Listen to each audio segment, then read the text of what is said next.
0794. More information can be found online at newyorkcafe.vegas.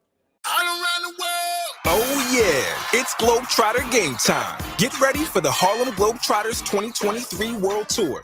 Presented by Jersey Mike Subs. All new, non-stop action, amazing basketball skills, 4-point shots, high-flying dunks, and more. Get tickets for the whole family, where you can be part of the action.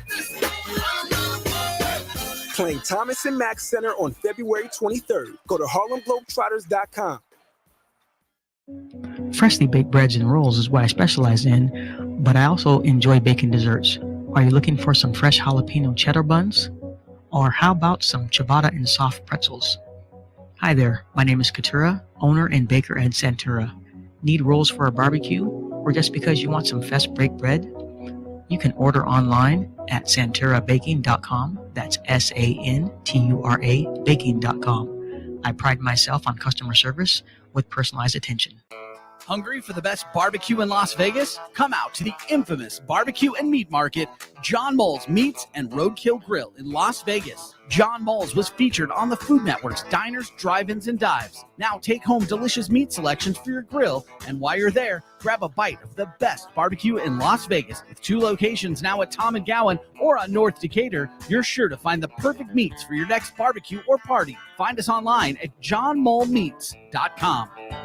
At AR Heating and Air Conditioning, our main goal is to provide high-quality service without breaking the bank. From maintaining your HVAC units to fixing them when they are down, they are there for you. AR Heating and Air Conditioning offer reasonable prices, reliability, and professional service at a great value. For more information, go to fixmyac.net or call 702-646-4000. Beat the heat and call AR Heating and Air Conditioning today. Welcome to Hash House A Go-Go, where we've been serving farm food and crafted cocktails for over 2 decades. Visit us for the full Hash House experience at any of our 5 Las Vegas locations. Hash House A Go-Go is where old school meets new and gets twisted. We bring people together over good food and fun. Come in for breakfast, lunch, or dinner, and come hungry because our portions are huge. Visit us online to see our entire menu at hashhouseagogo.com. Hash House A Go-Go. It's a Midwest thing, and there's nothing else like it. Now you see that evil will always triumph because good is dumb.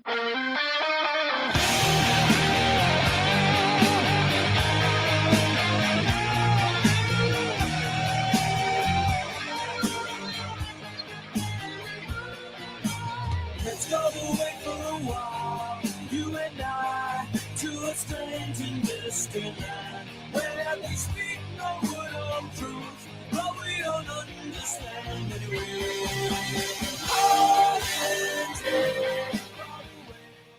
Rick Tittle always goes commando. Thank you for that, and welcome back to the program.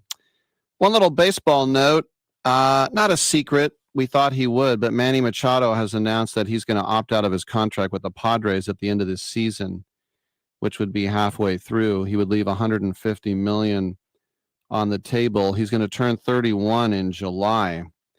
He says, obviously the team knows where I stand, my situation with the opt-out coming. I think I've expressed that I will be opting out after this year, but I think my focus is not on 2024. I think my focus is about 2023, what I can do to this ball club, what I've done for this organization, and what we're going to continue to do here. I think we've got something special here growing, and I don't think anything's going to change. So why would he opt out? Well, when he signed it, it was only second to Giancarlo Stanton's deal, $325 million, but now it's the 11th highest. Of course, Aaron Judge signed, Mike Trout got $426.5 million. Machado said, markets change from when I signed 5 years ago. It's changed tremendously. Things change and evolve. As a player who's about to opt out, it's pretty easy to see. And by the way, Machado was second in MVP voting in the National League, and he batted .298 with 32 jacks, 102 RBI, and he helped the Padres get to the NLCS before falling to the Phils. He said, I'm just here to play baseball and continue to do what I've got to do. I let my agent, front office, and AJ and Peter handle that. He's talking about the GM, AJ Preller, Delta Chi, and the owner, Peter Seidler. Bob Melvin was asked What would it be like if he wasn't here? He said, I don't want to know. That provision is in his contract. It's his right to opt out, but we've also shown a willingness to keep the important guys here. Yeah. This is all stuff that, as an A's fan, I can just look at and think, wow. The richest contract in the history of the Oakland A's was for Eric Chavez for $66 million. That is the biggest contract in Oakland A's history. $66 million. And for the people who brag, well, we get more out of our money than anyone. You really bragging about that when it's not even your money and they're raising ticket prices and anyone worth watching has to hit the road? Probably not. All right. I'm Rick Tittle. Have a great holiday weekend. We'll be back Tuesday with another edition of the show, 9 a.m. pack time.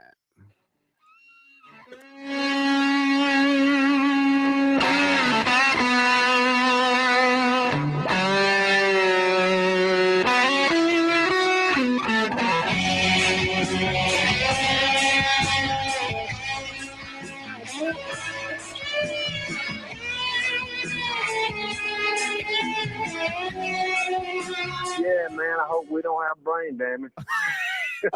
Great way to end. Your home for the Radio Shopping Show, 1400 KSHP North Las Vegas. Online at kshp.gov. Oh yeah, it's Globetrotter game time. Get ready for the Harlem Globetrotters 2023 World Tour. Presented by Jersey Mike Subs. All new, non-stop action, amazing basketball skills, 4-point shots, high-flying dunks, and more. Get tickets for the whole family, where you can be part of the action. Playing Thomas and Mack Center on February 23rd. Go to harlemglobetrotters.com.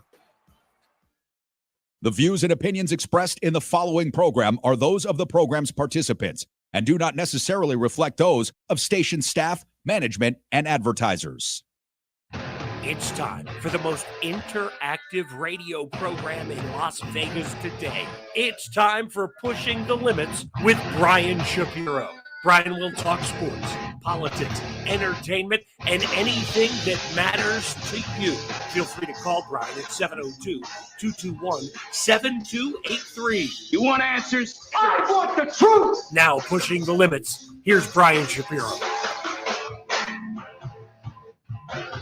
All right, what's up, everybody? It is Pushing the Limits time on a very beautiful Friday in the Valley. Thank you, everybody, for joining us. Broadcasting live, of course, on KSHP and all over social media platforms, whether it be TikTok or YouTube or Facebook or Twitter. We are everywhere. And again, so glad you could join us on this very Friday. We have a lot of topics to get to, a lot to go over here. And what better person to talk about all these crazy trials that are going on right now, legal issues that have made national news than attorney and former prosecutor Thomas Moskal joining us right now in studio as he does every week. Thomas, thank you so much for being here. How are you? Hey, Brian, I'm doing good, man. Happy Friday. Happy Friday. Yes. Looking lavishly good looking as you always do when you come in studio and making me look very bad. You started to make me feel a little uncomfortable with all the compliments I get from you. Well, I mean, like you said a couple minutes ago when we were off the air, I have a face for radio, so I don't disagree with you on that, by the way. Just saying what you said. Just saying what you said. I don't disagree with you. So we're going to talk about a lot of different topics today, right? Of course, the Chris Beard story is a big one. And the reason why it is because charges were dropped, yet he's still not a basketball coach. We'll get to that a little bit later on in the program. Republicans are trying to abolish the IRS. It's an interesting move. We'll get to that a little bit later as well. But certainly a trial that you can make the argument, I think, Thomas, that is probably one of the biggest trials in decades is the Alex Murdaugh trial. And I think to some other trials back in the day, I would say O.J. Simpson was a pretty big one. And certainly there have been others, but this one has certainly captivated a lot of people and going on as we speak. Yeah. Alex Murdaugh, a prominent fourth generation attorney down there in South Carolina, accused of double murder, murdering his wife and son. Look, fourth generation attorney, he's really well respected in the community down there. Matter of prominent fact, guy. Yeah, his family kind of controlled the prosecutor's office down there. I mean, they've been around for a long time in the legal community. That's like that anywhere. So he's on trial right now. They're in day 17 or day 18 of trial. and there's been a lot of ups and downs. But here's the breakdown. The guy, it comes to light that his son kills somebody in a DUI boating accident back in 2019. Right. Huge multi-million-dollar lawsuit coming at him for that. Then he basically, what comes to light is he's been embezzling and defrauding his clients and the law firm out of millions and millions of dollars over a 10-year period. And he was confronted with that the morning of the shooting of his wife and his son. Also, on top of that, what's come to find out is a couple of months after the shooting, he calls in that there's been some kind of hit on him, some vigilante hit. He was shot in the head. He ends up admitting to police that he organized someone to kill him so that his life insurance could go to his surviving son. So he's sitting on trial down there in South Carolina. They're in day 16, and the trial has it's a lot of what we call circumstantial evidence in the case.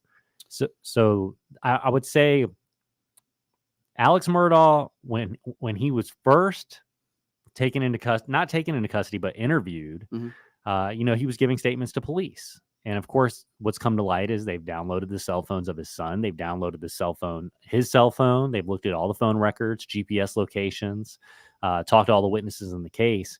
And there's been some inconsistencies. Well, what the defense is maintaining here, and by the way, for those of you that are unaware, he's pleaded not guilty to 2 counts of murder and 2 counts of weapons charges in the killings. What the defense is maintaining, that this guy is a loving father and husband who called 911 the night of the killings after he found his wife and his son shot at the family's estate in South Carolina. That's what they are claiming. But there are a lot of, and you're right when you say there's a lot of circumstantial evidence. It's not like there's DNA and we know he did this, we know he did that. Well, here's the thing. There's DNA everywhere. Right. It's his DNA. He lives there. So DNA is not going to tell you anything. Right, but I'm in this saying case. a murder weapon, they never found the murder weapon. Right. They never found, and this really came to light, his clothes that he was wearing that day. When you see the video interview that's presented at trial, detectives were always trying to find this white T-shirt that he wore. They sent that off for testing. They sprayed luminol on it for blood spatter. Come to find out, when they downloaded his son's phone, there was a Snapchat from earlier in that day where he was wearing different clothes, khakis and a light blue shirt, and that he changed clothes. But they're claiming that's not abnormal, especially with the weather and the humidity. No, what they're claiming is, what they're trying to say is that he wasn't even wearing that, because come to find out, when he talks to the housekeeper later on, months down the line, he says to her, she testified. This is riveting testimony. The housekeeper gets on the stand and says, Alex came up to me and he says, hey, remember the day of the shooting? There's this picture. And I didn't know what he was talking about. But they said, this is this picture. And you remember what I was wearing that day, right? And he kind of tells her, remember what I was wearing? I was wearing this. I was wearing this particular shirt. And she's like thinking about it in her head. She goes, no, you weren't. And actually, she testified that he did change clothes that day. And so what the defense is saying is, well, you never asked for these clothes. When they were cross-examining the detective, you never asked for this clothes. You never asked for it. And they really did tear apart the detective like any defense attorney can do. And as a prosecutor, I saw it a million times. All the things the detective did not do that they should have done. But he changed his outfit. And that was strange. That was peculiar, right? But if you change your outfit, that doesn't necessarily mean that you're a double murderer either. Well, if you do shoot somebody at close range, and that's what the ballistics experts and the blood spatter experts are saying, that like these were close range shotgun shots that were fired, there's going to be blood splatter on your clothes. So if you do commit a murder at close range, you're going to dispose of your clothes. I don't know how many cases have been solved because you go to the guy's house and you find the clothes and you link it through, there's blood of the victim on the clothes. And it's like, how do you explain that? Here's Alex's story. Alex's story to police, and what they're maintaining at trial is one thing, but the burden's on the prosecution. So all we're going off of was his story to police, and they played the entire interrogation on video for the jury. His explanation to police is he was at the estate with his wife and son. They have a huge estate. There's a dog kennel that his wife and son went down to. And down at this dog kennel, he says, my wife and son, after dinner, they go down to the dog kennel. I don't go with them. I stay up at the house. I take a nap. His mother is very elderly and his dad was very ill. Actually, he went from like ill to terminal, like right around that time, maybe even that same day. He goes, I took a nap upstairs. I didn't go down to the kennel. And then I went to go check on my mom. And when I came back, I found them dead and I called 911. All right. This is where the circumstantial evidence, and people think circumstantial cases aren't strong, but circumstantial evidence just means that this is not direct evidence. No one saw you directly shoot them. So we're linking it by circumstance. Sometimes circumstantial evidence is the strongest evidence in a case. When they download his son's phone, they see that his son took a video down there at the kennel of the dogs. Like, hey, get back, boy, get back. And you hear his mom's voice. And one of the dogs had a bird in his mouth, like some chicken it had caught, and is running around the yard. And they're like, he's got a bird in his mouth. And you can hear Alex Murdaugh going, hey, hey, hey. And multiple witnesses who know the family very well have come up and said, 1,000%. That's Alex Murdaugh's voice. 1,000%. So, okay, why did you tell police you never went down to the dog kennel when we have at 8:47 p.m.? They think the murders happened right then at like 8:50, like right then, right around 9 p.m. That's when the murders, they're linking that together.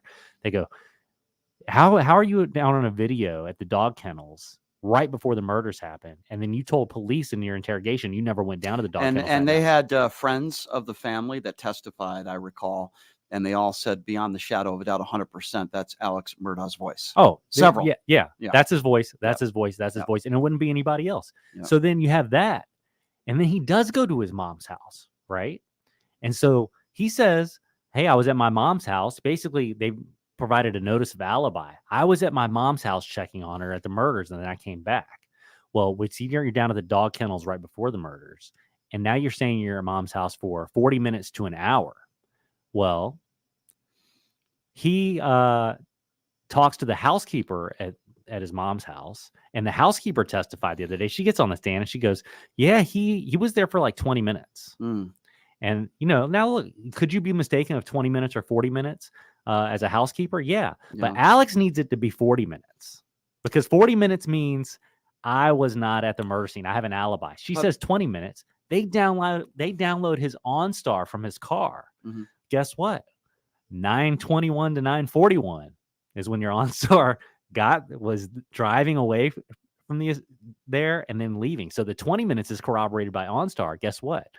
You could have done the murders and then gone to your mom's house. Why? Because you're establishing an alibi. Now you're seeing the theory of the prosecution come forward, right? And then the housekeeper says in the same conversation, he goes, hey, aren't you getting married soon? You're going to be getting married, right? Weddings are expensive. Let me know. I'm going to help you out with it.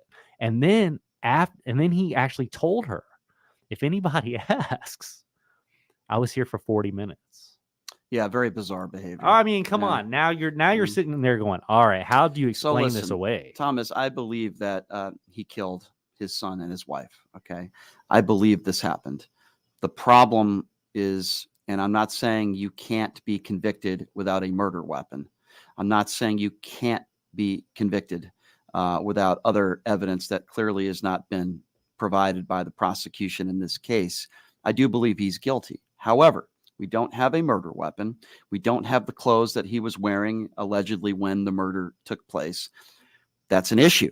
I believe he's guilty based on what you just spoke about. Him lying about where he was at that time is, to me, first of all, the only reason why you would lie about something like that is if you were guilty. Let's just call it for what it is. He doesn't have Alzheimer's, okay? He's not the kind of guy that has a medical history of being forgetful. The only reason why you lie about something like that is if you're guilty. Well, everybody on the jury is going to be wondering, if your wife and son were just murdered, why? Yeah. Why would you say you never went down to the kennels? You lied. Yeah. And then the house, and then you're telling your housekeeper later, hey, remember what I was wearing? There's a picture out there. I'm kind of worried. Yeah. Say I was wearing this. And then why would you go to your mom's house and then tell her caretaker, hey, I was here for 40 minutes and then offer money? Because he just killed two members of his family. That's why. Well, he's trying to establish an alibi. Of course. So the cell phones tell all, right? So they get the cell phone forensic expert on the stand, and this cell phone forensic expert says, hey, we're looking at every time you pick up, I got an iPad right here. Every time you pick up your cell phone and you switch it around, it records an orientation change, even if the screen doesn't light up, because I went from vertical to horizontal, right? Every time you touch a button or anything, you notice your phone lights up, there's notifications. It records that. And this is how they're timing the death here. because the whole Alex Murdaugh, for him to mount a credible defense, he has to basically corroborate his own story to police that night. So the timing of the death of his wife and son has to be wrong. And so what prosecutors are relying on is cell phone evidence going, hey, we're getting cell phone action on these phones. And then at a certain point in time, right around 8:55 p.m., there's no action for about an hour on those phones, and they lock, and they're never unlocked again. So we think that the wife and son were murdered right around that time. With all the evidence that we've talked about here and thus far in the trial, which is clearly not over yet, by the way. Well, the defense hasn't even started presenting their case. Right. It's not even half over yet, really. Do you believe that the jury will find Alex Murdaugh guilty of double murder? I think the real damning piece of evidence in the case is he's down at the kennels with his wife and son, and he lied to police about ever going to the kennels. You might be mistaken about a few minutes here and there. You might be mistaken about those things. But to say I was never down at the kennels with them, when in fact you were down at the dog kennels with them, and there's video corroborating that. And what it looks like is these phones were manipulated around 10 after he made the 911 call. It looks like these phones were manipulated, the wife and son's phone. Their orientation changes, the screens were lit up, tried to interact with Siri. Do you know how on your iPhone you can kind of pull your camera up without unlocking it? You can take a picture. Oh, you don't have an iPhone. I don't. You got to upgrade, man. I got a Droid. Yeah, but on an iPhone, you can actually open up your camera without unlocking your phone and take a picture. And someone was trying to do that. So it looks like Alex Murdaugh was actually trying to get into maybe his son's phone after he called 911. So these kinds of things, there's no explanation for it. Now, he's presumed innocent, but he almost needs to take the stand to try to explain some of this away. But man, he'll get roasted on cross-examination by the prosecutors for the inconsistencies about the dog kennel video. And then the Snapchat photo, you have that too.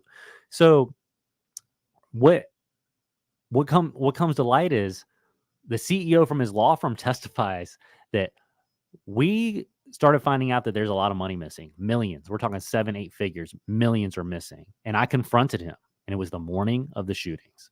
He said, went over to his office and said, Alec, I think that the client funds went directly into your personal bank account, and you need to prove it to me.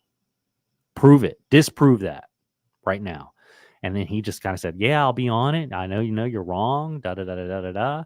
And what came to find out is after the killings, of course, the whole legal community there got behind him. And his own legal secretary said months later, come to find out through tracing the checks, that he did actually deposit some of these checks into his account. Had been ongoing for some time. Mm-hmm. But at the moment after the killings happened, it was like embezzlement.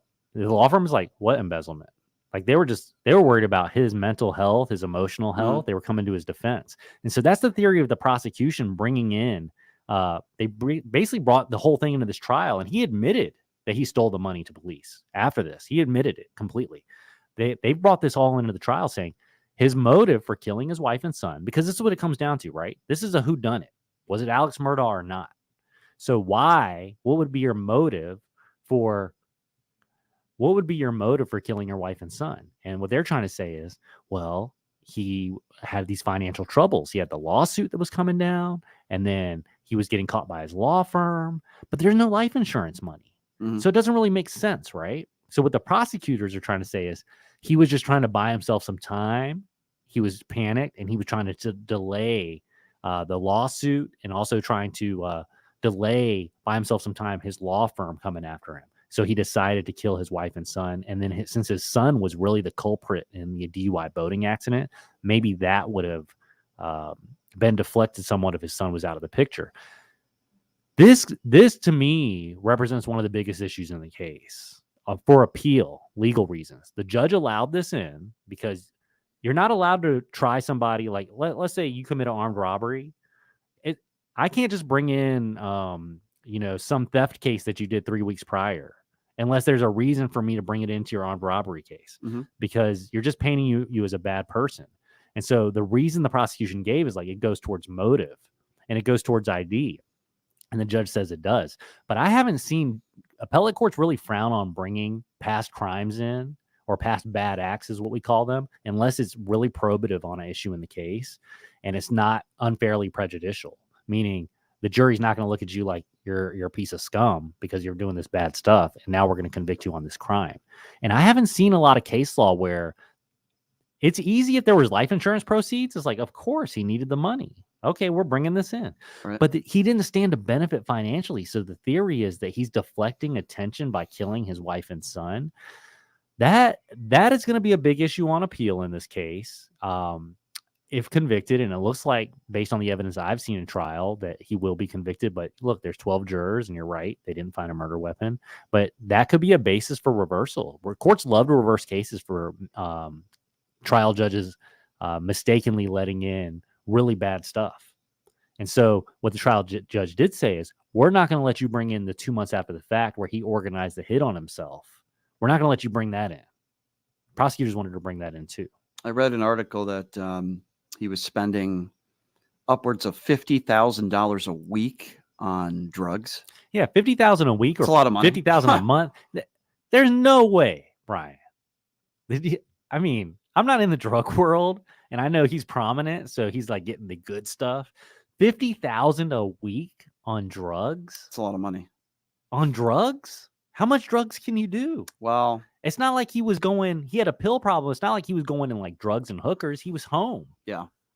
I don't know. That's a good point, but I don't know what drugs cost because I don't do drugs. But that's the story that's out there.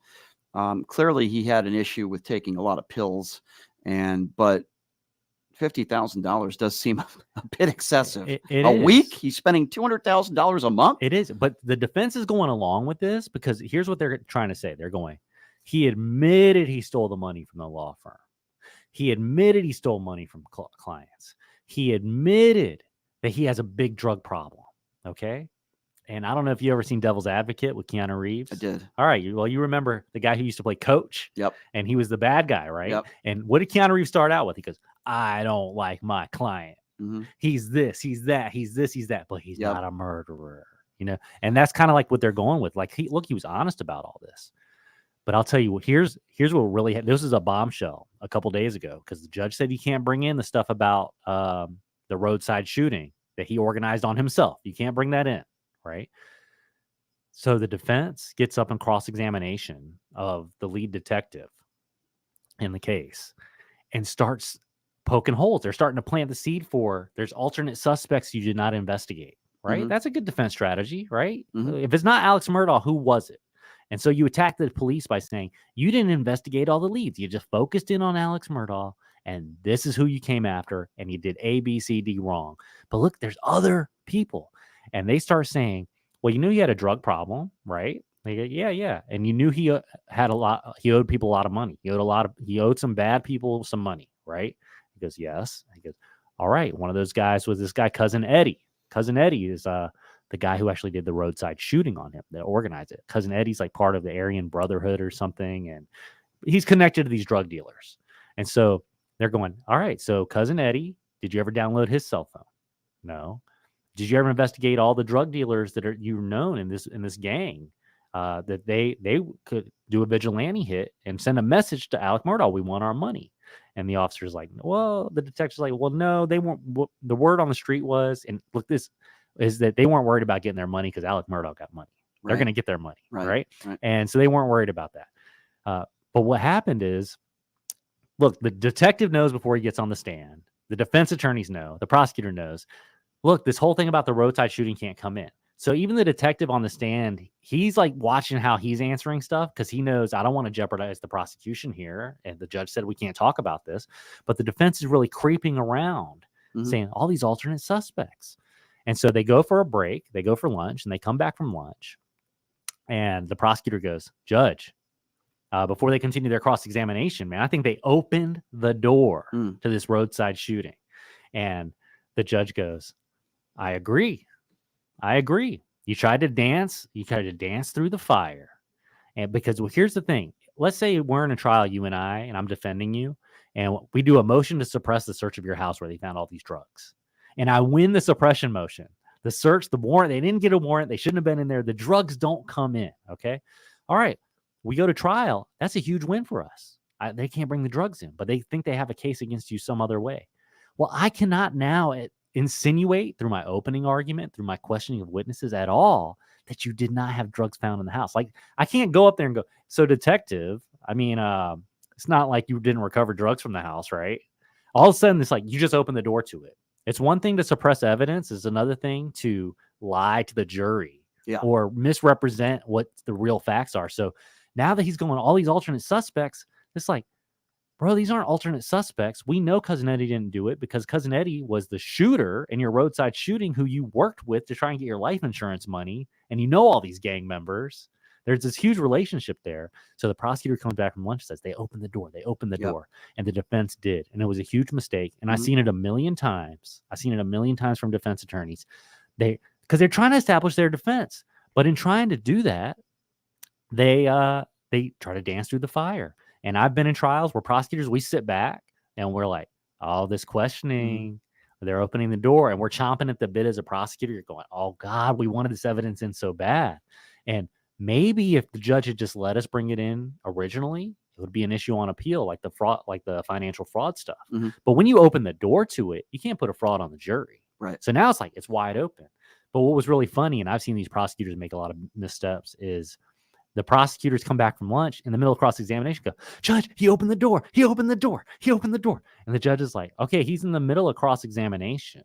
Like, this isn't the time for you to bring this up, right? And he's like, well, Judge, I just feel like I should be able to ask all these questions about the roadside shooting. We should be able to get into this. And the judge goes, you want to ask the questions right now? He's in the middle of cross-examination. You can't ask the question. He goes, I think they opened the door. And finally, the judge goes, I agree with you, but let him finish his cross. And this is when I look at these prosecutors like amateur hour. I've seen this from these prosecutors a lot in this trial. Amateur hour is if a guy's opening the door, okay? It's like if you go fishing, you go, oh, the fish is nibbling, it's nibbling, it's nibbling. And you all of a sudden you're jerking your fishing rod out. You're not getting him on the hook. You got to let him set that hook. So you go to lunch and you're all excited. You're sitting there at lunch going, man, they're opening the door. We're going to get this roadside shooting in. Can you believe this? And then you come back from lunch, you sit down and you let him finish his cross and you let him dig even deeper and deeper. And then before you start your redirect, which means, the prosecutor gets to get up again after cross and do redirect. You go, Judge, can we approach or excuse the jury? I got to bring something up. Yeah. After he's completely, but what they did, if the judge wasn't in agreement, they fully opened the door. You're basically telling the defense, like, watch it. You better watch out. So I was like, that was pretty amateur hour. But the judge agreed and said, okay, you can, you're going to get into the roadside shooting. So the defense goes back. And since it's all on YouTube now, the defense goes back after the trial and they watch YouTube and they come in the next day and go, Judge, we did some research. They had a case, State v. Hayward, a South Carolina case about bringing in bad acts. And they're like, we did not open the door on this. I went back to YouTube. This is what I said, A, B, C, D. I didn't open the door. And the judge is like, okay, you kind of cherry picked a few things that you asked yesterday, which was not the bulk of why I said you opened the door. But they tried to make a record because they knew they stepped in it. So then they step in it even further. They go, all right. They said, we've talked to the prosecutor. We're objecting to this testimony, but if it's going to come in, we're going to let him bring everything about the roadside shooting in through the detective who investigated the roadside shooting, meaning hearsay. You've heard of hearsay, right? They're like, we're just going to allow, you don't need to bring in the 911 callers. You don't need to bring in the doctors who treated him for his gunshot to the head. You don't need to bring in the witnesses. You don't need to bring in Cousin Eddie. You don't need to bring in any of these people. Just get in all through your detective. Because we're just going to be, expedient for trial. We've been in trial for 2 weeks. And so we'll do it that way. And I'm going to tell you, as a prosecutor, defense attorneys always do that. And we love it. We loved it as prosecutors. We go, wow, because without you agreeing as a defense attorney to let me just bring it all in through my detective, because it's hearsay. He doesn't know what the doctors did. He doesn't know what the EMT saw. He doesn't have direct knowledge. You can only testify in trial to things you have direct knowledge of. So the prosecutors are sitting there. We can get all this roadside shooting stuff in, but my first thing, if I was them, I'd go, but it's not like we had the EMT sitting outside the courthouse, the 911 dispatcher subpoenaed for trial, Cousin Eddie ready to go. We don't, and like literally, we're at the end of our case in chief. Like, we need to have these witnesses here. The judge is going to go, yeah, let's just pause trial for a week so you can get all these people together. Right. The judge is going to say, no, you're not ready to go with it. We're going to end your case.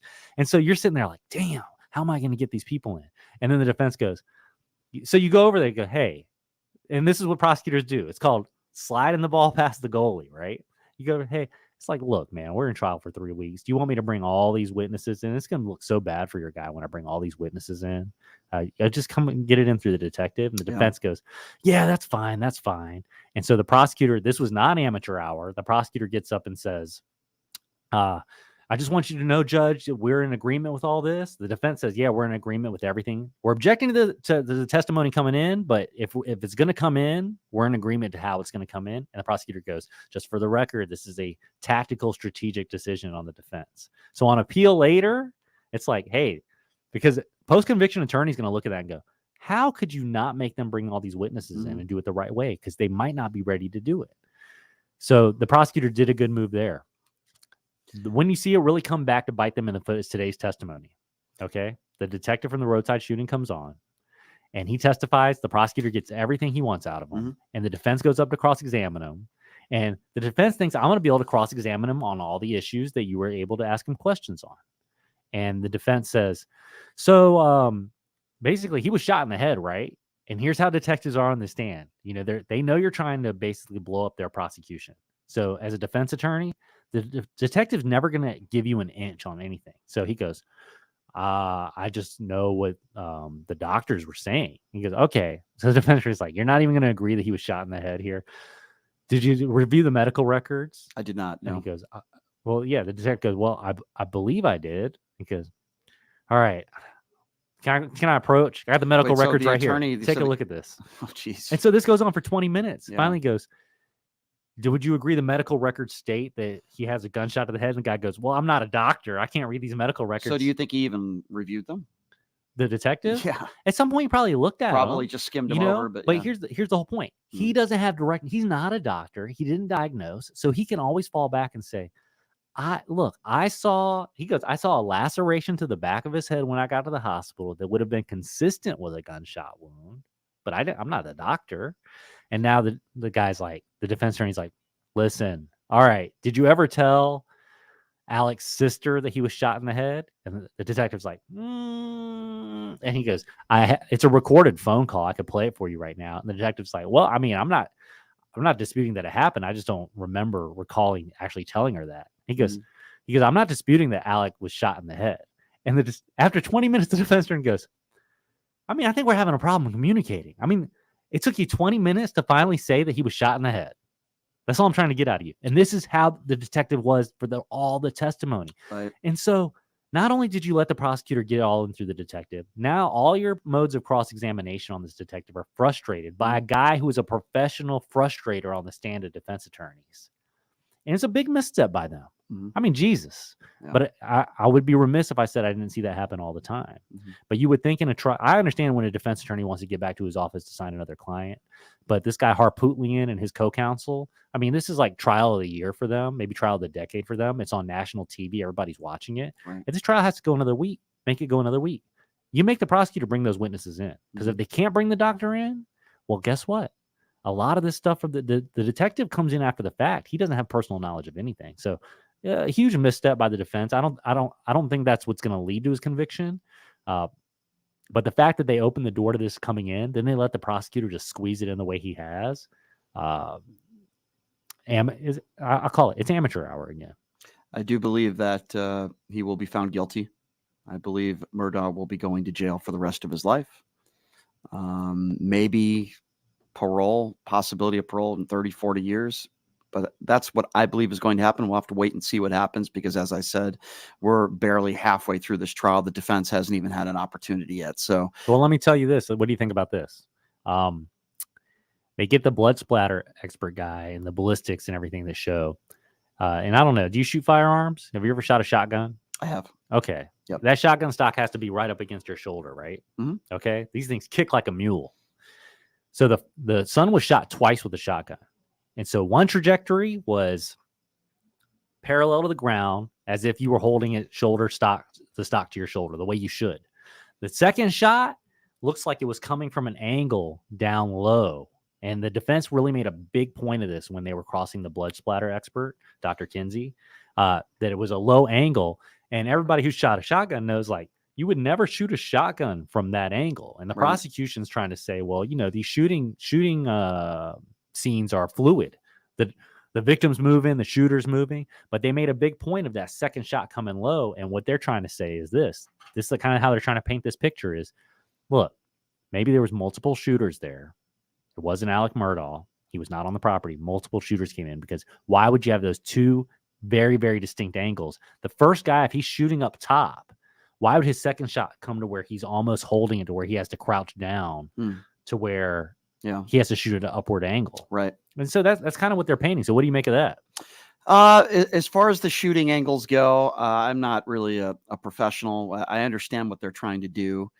I think there could be a number of different reasons why those angles were what they were. What we do know, and again, I go back to what we said to start, and then we'll take a break. This guy's lying. He's lying about multiple things. It's been proven. He's not telling the truth. I don't care what he's told the truth in the past about stealing money from clients, whatever. So what? To me, that's irrelevant. We're talking about two people that are dead that were murdered. We're talking about a member of the family that is lying about where he was at the time of their deaths. To me, that is the biggest evidence. Why would he be lying about it, where he was when his son was murdered and his wife? To me, that speaks volumes. And I know we don't have a murder weapon. And I know that not everything is perfect here. We don't have his clothing when the murder allegedly took place. But what we do know is that he's lying. He's lying about where he was. He's trying to find out an alibi. And that speaks to one thing and one thing only. I believe he's guilty. Will the jury find him guilty? I hope so. We'll have to wait and see what happens. Thomas Moskal joining us, former prosecutor, talking, of course, about the Alex Murdaugh case. We're going to take a break. If you want to call 702-22. Again, that number to call if you want to be a part of the program is 702-221-7283. And we have a lot of other topics to get to as well during the show, including Chris Beard. We've talked about this with Thomas Moskal here. Guy lost his job. Great basketball coach. I don't think anybody would debate that. No longer a coach at University of Texas. Well, guess what? Yesterday, Texas prosecutor moved to dismiss the felony domestic violence charges, but he's still jobless. This is a very interesting situation. I have some strong opinions on that. We'll talk about that and much more and take your call on the other side.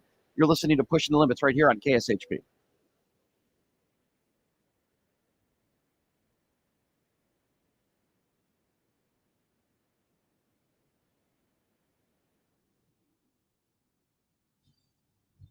Hey, everybody, are you struggling to find a pizza place that reminds you of Brooklyn? That true blue New York style pie? Well, worry no more. Stallone's Italian Eatery Pizza is a knockout. Located at 467 East Silverado Ranch Boulevard, just off of Premier Road, half a mile east of South Point Casino, just minutes from the Las Vegas Strip. Come by and grab a slice of pie. Plus, check out our Brooklyn-inspired Italian cuisine. Our sandwiches are super. Hero, that is, because why be a sub when you can be a hero? Stallone's Italian Eatery is here to serve you phenomenal food, Vegas. Forget about it.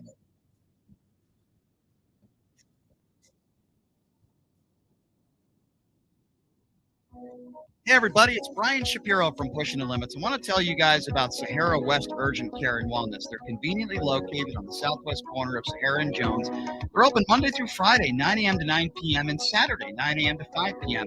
At Sahara West Urgent Care, they'll take care of all your healthcare needs. They offer routine services such as physicals, STD testing, car accident treatment, and work injuries. You name it, they do it. They have on-site x-ray, EKG, ultrasound, and labs. They treat chronic conditions such as asthma, blood pressure, diabetes, and more. They also offer general wellness exams, treatments such as testosterone enhancement and cancer screening. They're located on Sahara, 6125 West Sahara Avenue. Their number is 702-248-0554. And the best part, they accept most major insurances and affordable cash pay prices. Office visits starting at just $95. And I'm also a client. So please give them a call, 702-248-0554.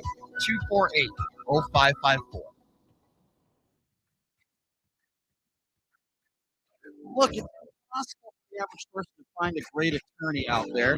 There's so much misinformation. Now, let me introduce you to former Chief Deputy District Attorney Thomas Moskal. He was Las Vegas's top DUI prosecutor for years and prosecuted the most high-profile DUI cases in Clark County. No one knows more about DUI law in Nevada. Just Google it.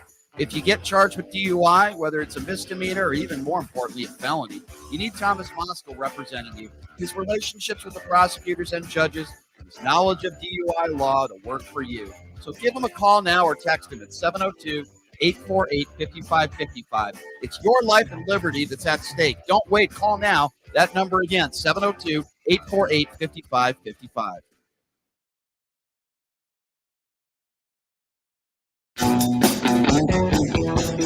As a three-time international award-winning restaurant, Joe's New York Pizza uses only the freshest and best available ingredients. From giant slices of hand-tossed pie to calzones, strombolis, fingers, and wings, Joe's serves all your favorites. Stop in for a slice at one of their two Las Vegas locations at Paradise and Harmon or South Las Vegas Boulevard. You can check out their menu at joesnewyorkpizzalv.com. STN Sports is the only sports betting app you need this season. STN Sports has it all. In-play betting, mobile parlay cards, the Play Plus card to withdraw from anywhere in Nevada, and the latest lines on every game. STN Sports even lets you earn rewards on every bet. Safe and easy betting from your phone or tablet. Go to stationcasinosports.com or sign up at any Station Casino, Fiesta Wildfire, or the El Cortez. Details at the sportsbooks. A great time! Your entertainment destination, the South Point, invites you to experience the ultimate great time under one roof. Dancing, a live show, a movie, delicious dining, and one of South Point's 11 restaurants. Much to see, so much to do. You won't know where to start first. This week, make it a South Point week and discover for yourself why the South Point is your entertainment destination for a great time.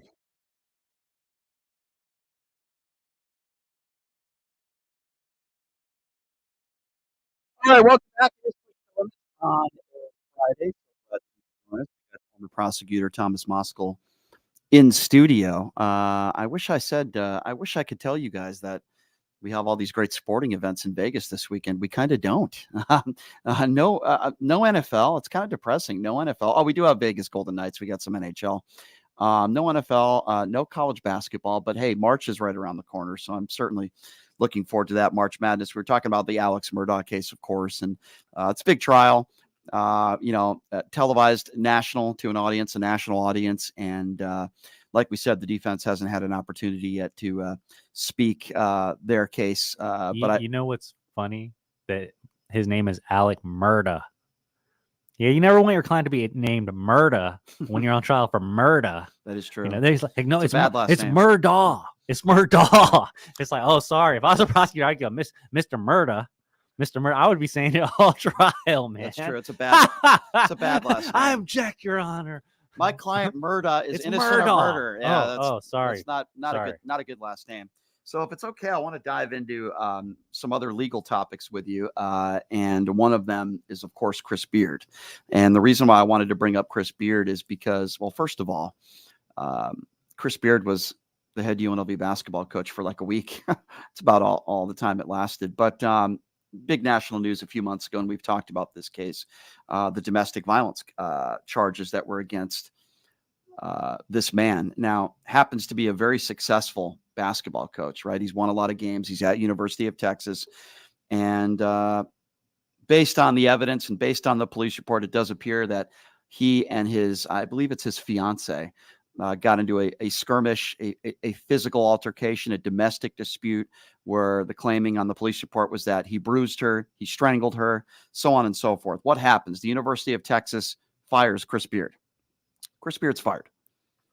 But now we've just learned this week that the Texas prosecutor has moved to dismiss a felony domestic violence case against the former Longhorn men's basketball coach, in part because of the alleged victim's wishes not to prosecute. We talked about this before. This is an interesting case for a lot of different reasons. We see this in a lot of domestic violence disputes where at first the victim tells police one story, and then as hours, days, weeks, months go by, the alleged victim changes their story.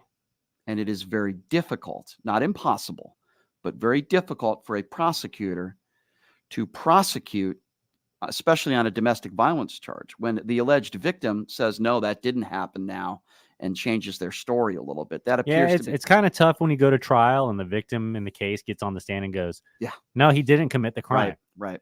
Yeah, And I that's think, called a reasonable doubt. But I think we know.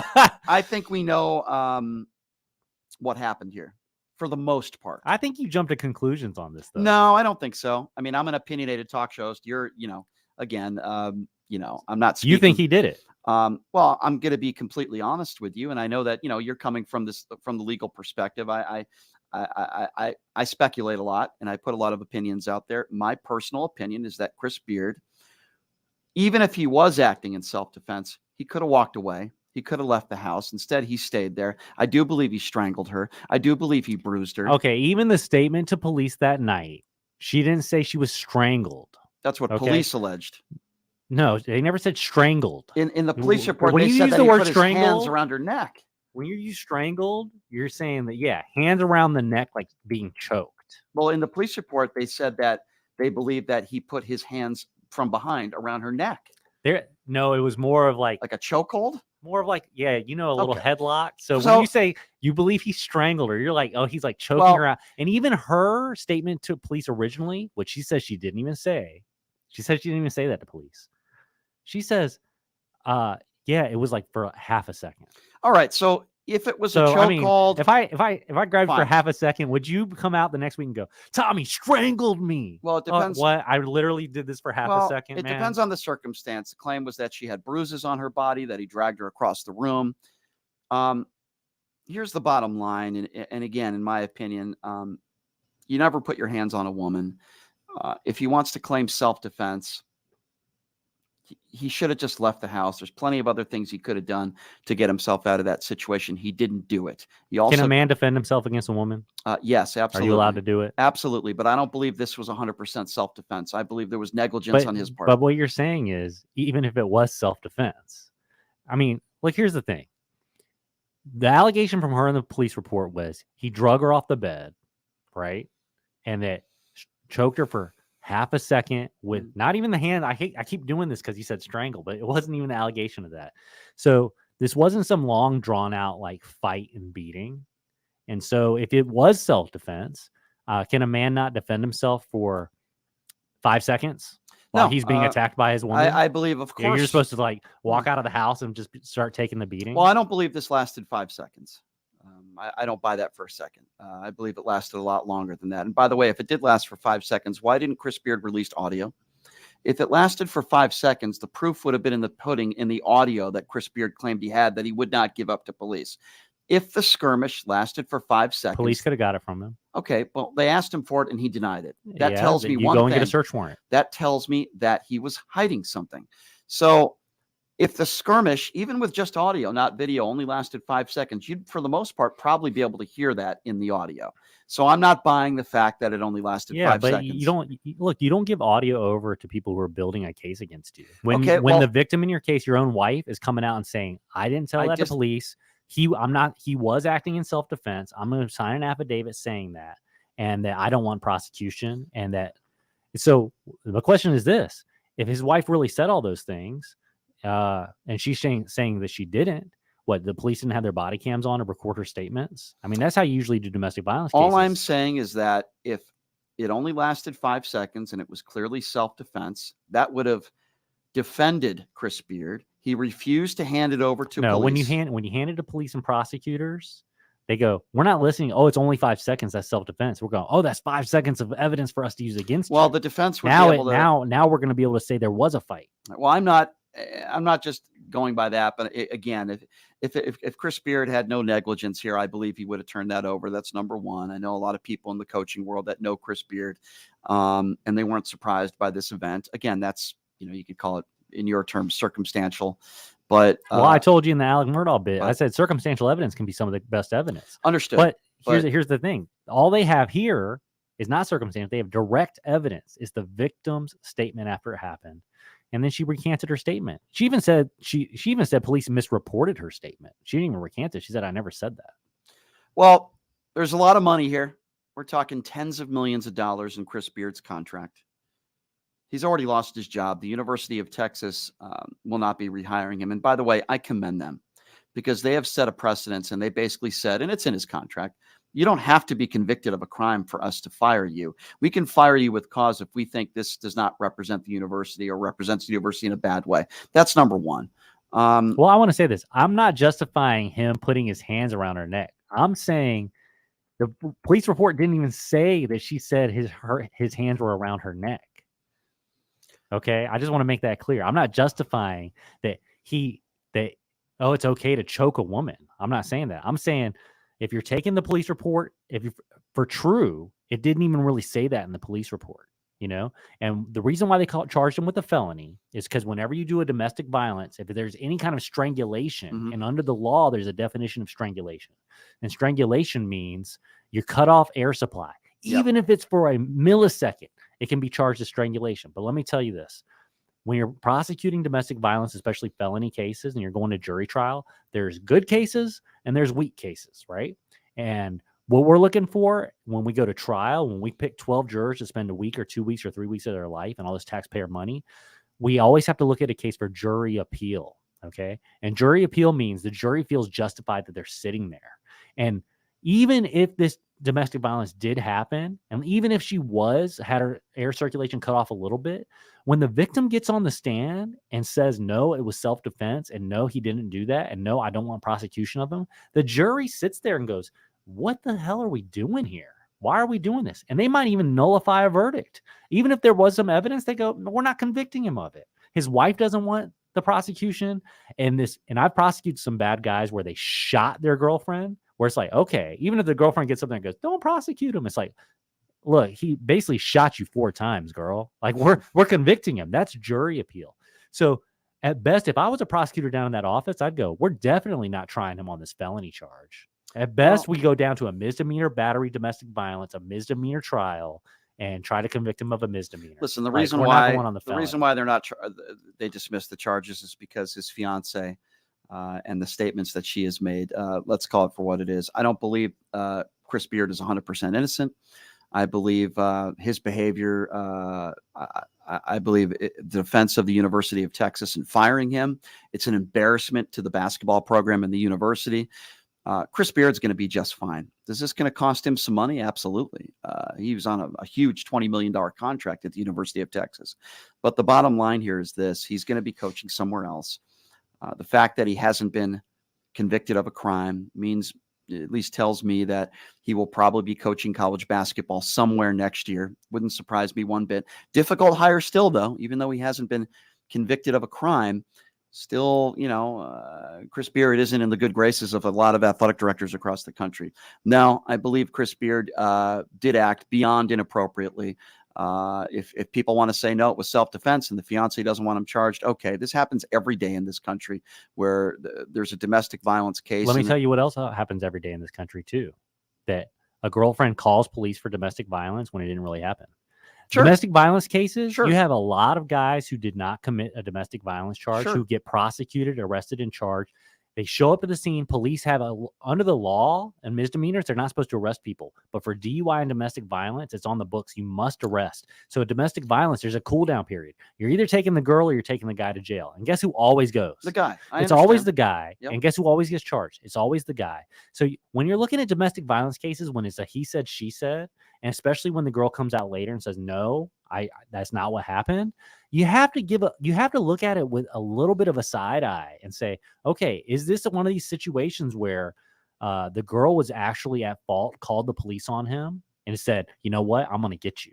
I'm going to get you. That's why guys need to be careful in today's society. I'm not saying that's what happened in the Chris Beard's case. I'm saying you have to look at those cases that way.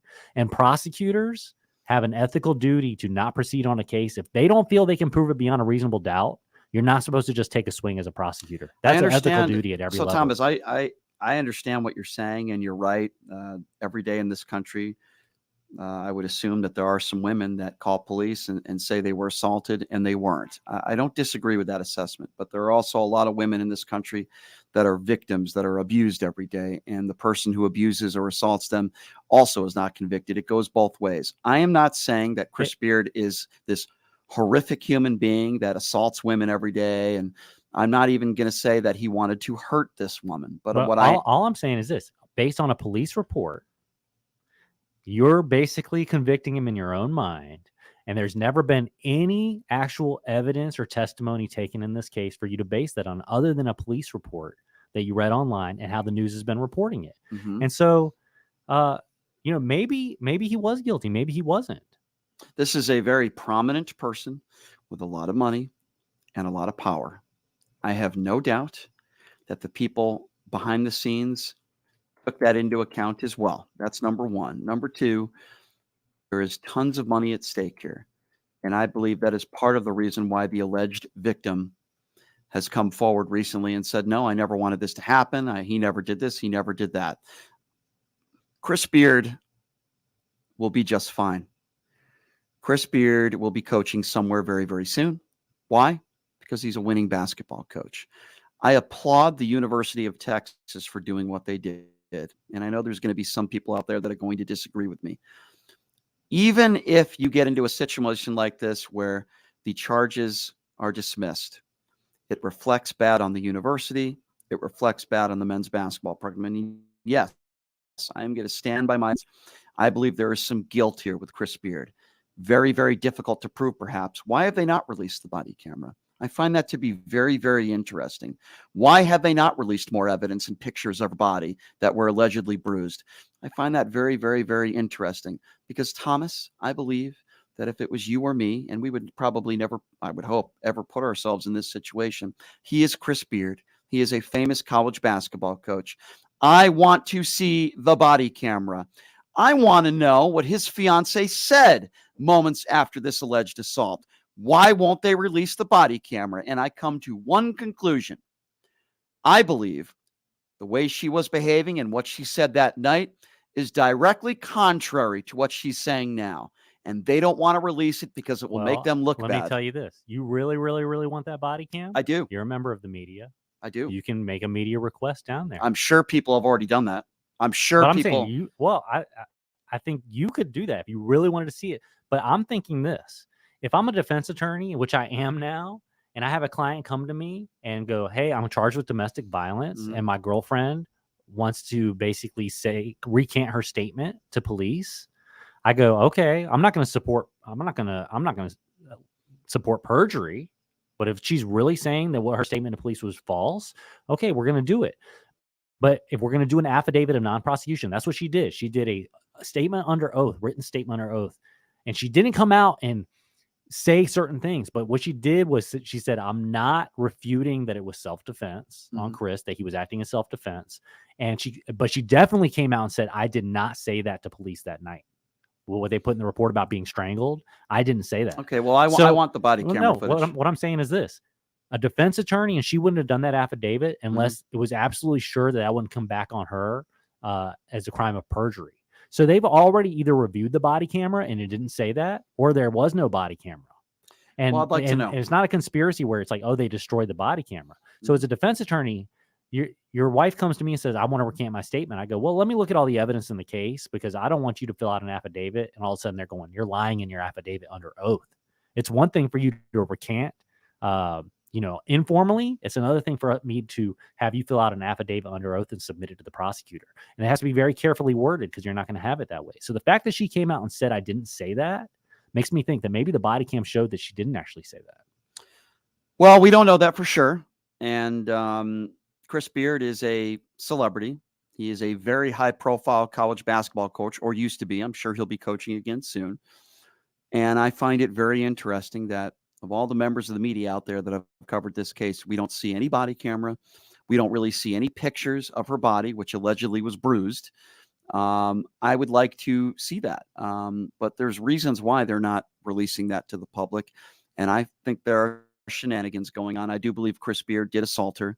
And it's here nor there right now because the charges have been dropped. But this isn't a situation like an officer shooting where they're going to just unilaterally produce body cam for the public to see to stop riots in the streets. Like you're saying they haven't produced the body cam, but you don't know if there's even been a request from the media for the body cam. And are they fighting that the way they're You're fighting right. body cam releases You're in other right. cases. I don't know that, but this is a I mean, very there's high-profile case, and I am shocked that we haven't seen any body camera, and that leads me to believe that this is a little suspicious. I'm actually always shocked that they release body cam in high-profile cases because there's reasons not to do. The only reason you release body cam in a case is when you have an officer-involved shooting, you're trying to stop riots because you want to have transparency with what just happened. But in an open criminal case, as a process, It's not open anymore. I want to see the body camera. That's my point. Now that it's not open, now I can see, okay, now maybe you could release. But to me, I think the media has kind of stopped following this story. Well, I mean, what I think in the body camera footage is she's probably very emotional. She's crying, and she's not saying very nice things about Chris Beard, and she's saying that he probably assaulted her.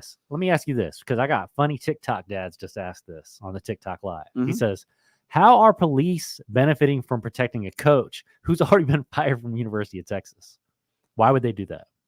Why would they do what? Say that again. Why are they protecting a coach who's already been fired from the University of Texas? Okay, so here would be my response to that. Because he was in Las Vegas before Texas. It's not like he's homegrown in that town. It's not like he's Alec Murdaugh, 4 generations of prominence in the community. Well, the main reason being, even though you might have some evidence to prove that he is guilty, you have the alleged victim who is now saying the opposite. So they find it might be very difficult to prove in the court of law. I think that's the main reason why. And number two, this is a man that has a ton of money. Well, hold on. I want to go back to your first point. Yeah. But you didn't really answer the question. You said there's proof issues. Yeah. Yeah, there's proof issues. That's why it was dismissed. But you're saying the police are not releasing this evidence that could have proven the guilt, that you want to see that there's reasons. What would be their motive for doing Well, that? I think a part of it could be, and this is speculation, but I think a part of it could be, hey, the guy's already lost his job. He's lost tens of millions of dollars. He's lost his job. Do we really want to go further here and punish him more? Yes, I do believe that could be very possible. And again, if I'm wrong, let's see the evidence. I have a take on it. This is a very low priority case in the big scheme of things down in that city. They have very serious crimes going on. This little tip tap back and forth between a husband and wife, where the wife doesn't want prosecution, if not for the fact that he's Chris Beard, and we talked about this with Marshawn Lynch, if not for the fact that he's a prominent member, high profile, this case would have been swept under the rug way, way before that. And so the only reason they even took this much care and detail in it is because they don't want to do something that in the media is going to look like they're cutting him a break. So I actually think the motive goes the other way. If anything, if they had the evidence there, they would proceed forward because they don't want the media making a body cam request, coming out and going, oh, I see she signed this affidavit, but guess what? In this body cam, you have her telling it. So her affidavit's wrong. Get her for perjury too. They wouldn't want that. So well, again, the only way I'm ever going to say on the air is that Chris Beard is completely 100% innocent, and I don't think he did anything wrong, is if I see the body camera footage and his fiance saying, oh, no, I started this thing and he was just defending himself. That's not on the body camera footage. I guarantee you. No presumption of innocence in the court of Brian Shapiro. Well, I'm just giving my opinions. That's what I do here. And the fact that I believe on that body camera footage, she's probably very emotional. She's got bruises on her body and she's claiming that he hit her. And I don't think they want to show that to the public. And if they do show it to the public and none of that is on there, then I would be the first person to come on the radio and say, boy, you know what? They really screwed Chris Beard here. And the man is an innocent man. I don't think that's the case. So who do they got going down there? I hear it's the Kentucky coach. Yeah. Well, they're a good basketball team regardless, but Chris is a very good basketball coach. I'm not going to sit here and say otherwise. And that's why I don't feel bad for Chris Beard at all. He's going to get a gig somewhere. Maybe UNLV can hire him again. I don't know.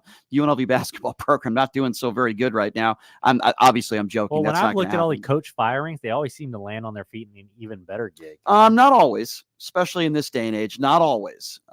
But in this situation, Chris Beard is going to be just fine. I mean, at least they had cause for firing him. So He's now going to they- get a So now lower- they don't have to pay him. That's true. Because a lot of times you fire a basketball coach, they have it built in their contract, like, oh, you're still going to pay me the millions and millions you owe me. Regardless of whether he's guilty or not in the court of public opinion, this has cost Chris Beard arguably tens of millions of dollars. This has tremendously hurt his career. Here's what I mean by that. Besides the money, he is not going to, his next job will not be a Texas type job. It'll be in a lower conference like a UNLV, like a San Jose State, like a West Coast Conference team. It's going to be a lower level job, and now he's going to have to work his way back up. That's the way this works. So we'll have to wait and see what happens here. I don't know, but that's my personal opinion. I would love to see the body camera footage. Maybe there isn't any body camera footage, but I'd love the police to comment on that. I don't believe they have to this point. All right, he's Thomas Moskal, former prosecutor. I am Brian Shapiro. Number to call 702-221-7283. We're going to take a quick break. When we come back, I do, Thomas, want to talk a little bit about the IRS with you, because it appears as though Republicans apparently want, at least some of them, want to abolish the IRS. I know some people are like, oh, that sounds pretty good. So we'll talk a little bit about that. Rid of the IRS? Yeah, Hey, yeah. Some people I can get behind that. Who do Yeah. I vote for? Some people seem to be pretty excited about that. I can understand why, by the way. I am too. But we'll talk about that when we come back. We'll talk a little bit about the legalities of it. We'll take a quick break. We'll be back right after this. You're listening to Pushing the Limits right here on KSHP.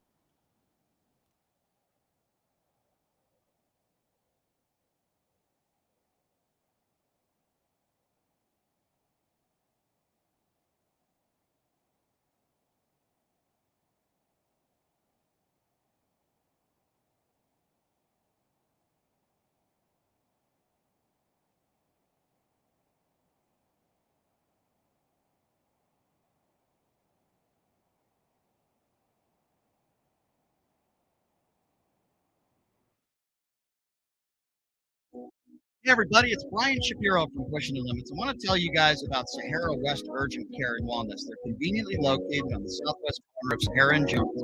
They're open Monday through Friday, 9 a.m. to 9 p.m. and Saturday, 9 a.m. to 5 p.m.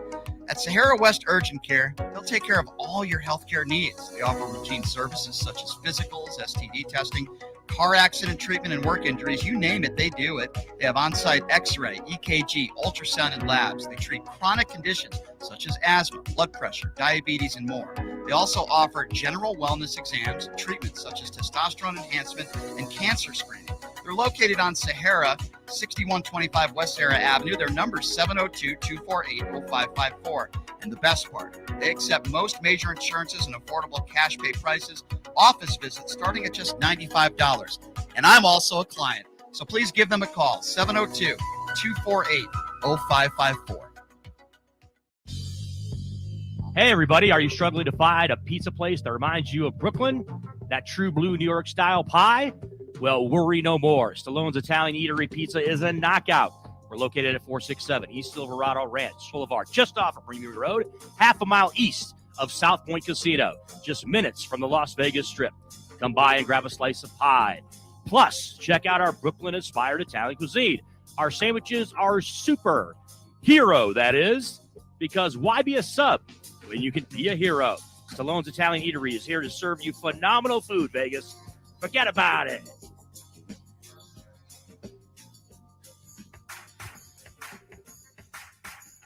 Look, it's impossible for the average person to find a great attorney out there. There's so much misinformation. Now, let me introduce you to former Chief Deputy District Attorney Thomas Moskal. He was Las Vegas's top DUI prosecutor for years. He prosecuted the most high-profile DUI cases in Clark County. No one knows more about DUI law in Nevada. Just Google it. If you get charged with DUI, whether it's a misdemeanor or even more importantly, a felony, you need Thomas Moskal representing you. His relationships with the prosecutors and judges and his knowledge of DUI law to work for you. So give him a call now or text him at 702-848-5555. It's your life and liberty that's at stake. Don't wait. Call now. That number again, 702-848-5555. The Klondike Casino is a friendly local spot that features their signature restaurant, the Klondike Grill, serving up fresh food fast. Open for breakfast, lunch, and dinner just off the 95 freeway on Sunset Road in Henderson. You will find the Klondike Casino featuring all your favorite games from the Strip in the comfort of a neighborhood casino. You can place a bet at their full-service sports book or start your day with a breakfast plate that comes with your choice of potato and toast. Or check us out for lunch or dinner and try one of our many sandwiches like the popular beer-battered fish sandwich or the Philly cheesesteak. Check out the full menu at KlondikeSunset.com. Welcome to Hash House A Go-Go, where we've been serving farm food and crafted cocktails for over 2 decades. Visit us for the full Hash House experience at any of our 5 Las Vegas locations. Hash House A Go-Go is where old school meets new and gets twisted. We bring people together over good food and fun. Come in for breakfast, lunch, or dinner, and come hungry because our portions are huge. Visit us online to see our entire menu at hashhouseagogo.com. Hash House A Go-Go. It's a Midwest thing, and there's nothing else like it. Is your dog suffering from a sensitive stomach? Hi, it's Kelly the Cookie Lady from Mooch's Munchies. Our dogs had super sensitive tummies, and I needed to find a low-fat treat that wouldn't give them gas or other issues. Most of the treats on the market were loaded with fillers, chemicals, and chicken fat. Many of them weren't even food. Well, I knew I could do better, so I developed Mooch's Munchies, and I'm happy to be able to share them with you. Stop by our store or our website, moochesmunchies.com, and find out why we say that Mooch's Munchies are totally pawsome.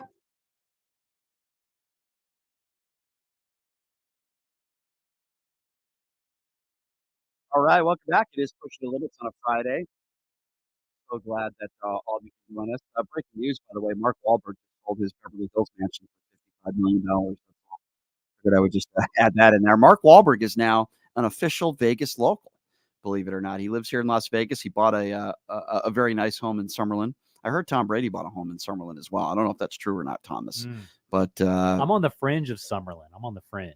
So, you're on the fringe. Yeah. Is your home worth Is my mic $55 on? million? I can't hear myself. Yeah, you're on. Okay. $55 million? 55 mil? Yeah, is that how much your home is worth? Mine? Yeah. No. I'm on the fringe. I think they're trying to reclassify my neighborhood as not being Summerlin. You know Yeah. how they do that? Yeah, I do. Gentrify or whatever I they do. call it. You know, it's Yeah. amazing though, because Vegas is one of the fastest growing cities. Want to hear my Marky in the Mark world. impression? I still call him Marky Mark. I want to F, and I want to F right now. Little Boogie Nights. Little that's Boogie not Nights bad. right there. Boogie Nights. Do you need me to do it again? who's- Burt Reynolds went. Who's What? Who's the You'll chick be a in that star. movie? Graham. Roller Girl. Yeah. I don't know. what's her I don't name? call her by her real name. What's her real she's name? all, she's forever Roller Girl. What to is her me. real name? I forgot her real name. I can't believe it. I love her. Yeah, call her Roller Girl. I remember Heather her- Graham. Heather Graham. Thank God, you. you're gonna I make rem- me say it. Remember I her? try to in, act like I didn't remember it. Remember her in? Do you remember the movie with Corey Feldman and Corey Haim, License to Drive? I think that was her first movie. Oh, that was awesome. No, I don't remember that. Okay, that's a classic, man. Well, of course. I do remember Prayer of the Roller Boys. She's been in. And she's Roller Girl. Yeah, she's and been. remember they were in that. She's been in some good. They're all ones. rollerblading. Boogie Nights this is a good gang. movie. She played a nice role in that movie too. But she is awesome. She played a very nice Vegas role. is. I didn't even tell you this, or maybe I did. I don't even know. But before we get to the IRS story, so I'm at Red Rock the other day, right? And sitting down with a couple really good friends of mine, taking me to dinner. Haven't seen them in a while, and all of a sudden, Conor McGregor just walks in. He walks in there like he owns the place.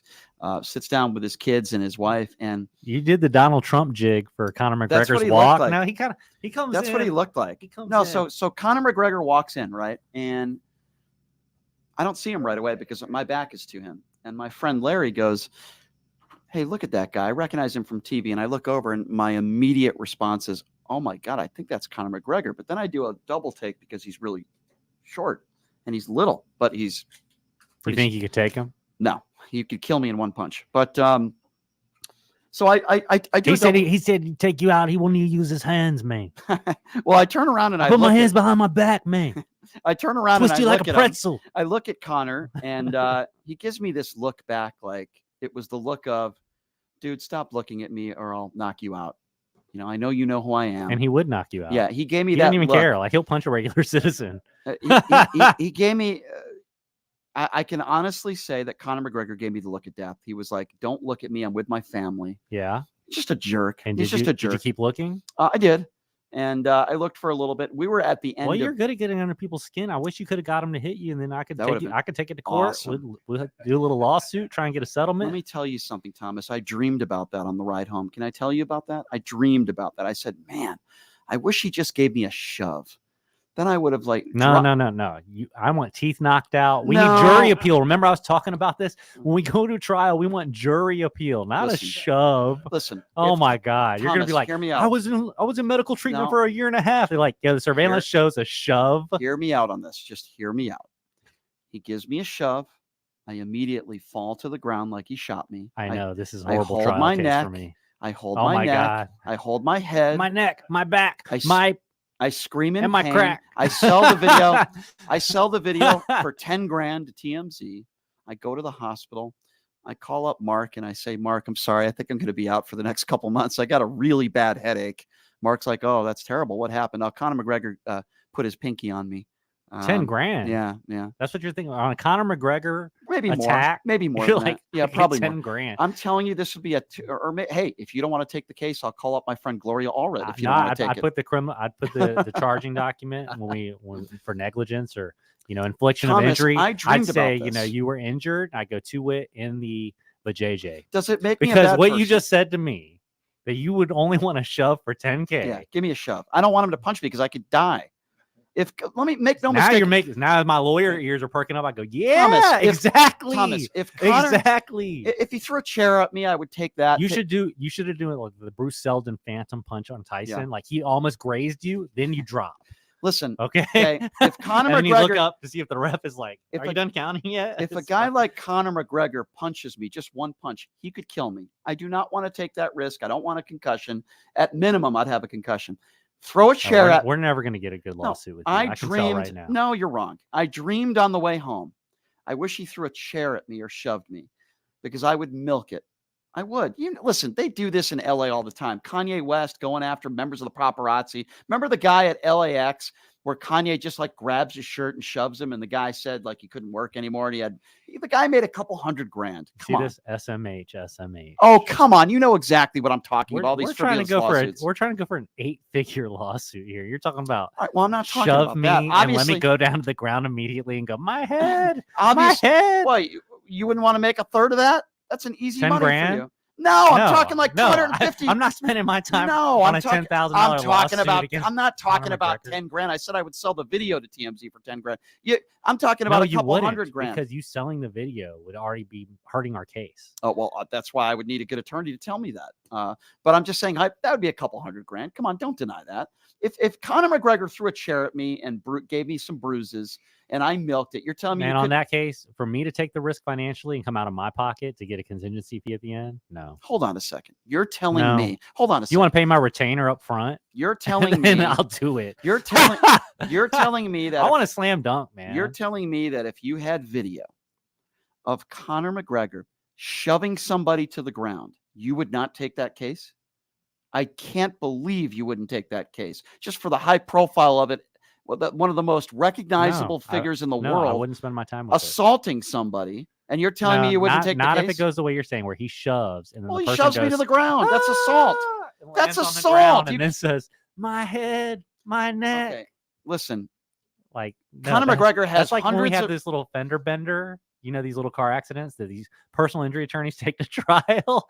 They go, it's like no car damage on the rear end. It's like a 5-mile-an-hour bump. The person goes to the chiropractor, starts getting spinal fusion, everything for a year and a half. Yeah, but in the end, they usually get paid. No, but no. Sometimes they do. Sometimes they don't. Sometimes your medical bills don't even get covered by it because it's so ridiculous. But what you're saying is the equivalent of that same crash, and the person opens the car door, falls out of the car, and then goes, oh my God, I can't walk, call the ambulance. And it's like, this is like the slowest speed bump on your fender that I ever did, because they look back and they go, that's Conor McGregor driving. Oh, open the door, fall out the car. All right, well, here's my opinion on all this stuff. Are there fabulous lawsuits out there every day? Absolutely. But here's my opinion on this. If you're a celebrity, and I'm talking about high-profile people like a Conor McGregor or a Kanye West, and you decide to assault somebody, even if there are no serious injuries and the victim milks the injuries, I don't feel bad for the celebrity, because these celebrities need to be held accountable. It happened with Conor McGregor before. Where what? When you get completely famous off this show and you can't even walk the streets anymore, you're like Eminem. Like when I'm trying to use the bathroom and you're over here peeking through the crack in the door asking for an autograph. You know what? You'll see, like, you might be losing your temper a little bit. So you out there when it's like, can I use the bathroom? My daughter's I disagree. here. I'm trying to have my daughter use the bathroom in a public toilet. She has to pee. She's 3. Can I get a little bit of privacy? Not going to here? put my hands on somebody and assault somebody. And that's what some of these people do. That's what Kanye West does, and it doesn't make it right. No matter how much of a pain in the ass it is to be a celebrity, it comes with the territory, and I don't feel bad for them. Is it annoying? People coming up to you during dinner, people following you in public? Yes, it's annoying. Mark, save this video for when he gets famous in 10 years. I'm not going to assault somebody. No, in 10 years when he goes, this comes with the territory. When he's complaining about how famous he is and how these gold diggers are coming after him constantly, and he can't trust. Well, then can't trust assault anybody people. around him. Then don't assault people. Hey, it comes with the territory. Play that clip. Then don't assault people. Don't put your hands on somebody. Kanye West has assaulted members of the paparazzi. Well, Connor did not assault you though. We're But talking he about has. we're talking about you baiting him into assaulting I you. didn't. First of all, just because I thought about dreamed. Just because I thought about it doesn't mean I was going to do it. Number one, and number two, I didn't bait him into anything. And number three, there are members of the paparazzi that are on public property, and we've seen celebrities assault members of the paparazzi. Alec Baldwin being another one. When you are on now, if they're on private property, that is a different circumstance. Assault them all day? I'm not saying Oh. assault is okay. Oh. But I have seen a lot of these members of the paparazzi who are annoying, and it's probably the main reason why Princess Diana died. It's horrible, right? That they were breaking the law there. They were following somebody at a high rate of speed.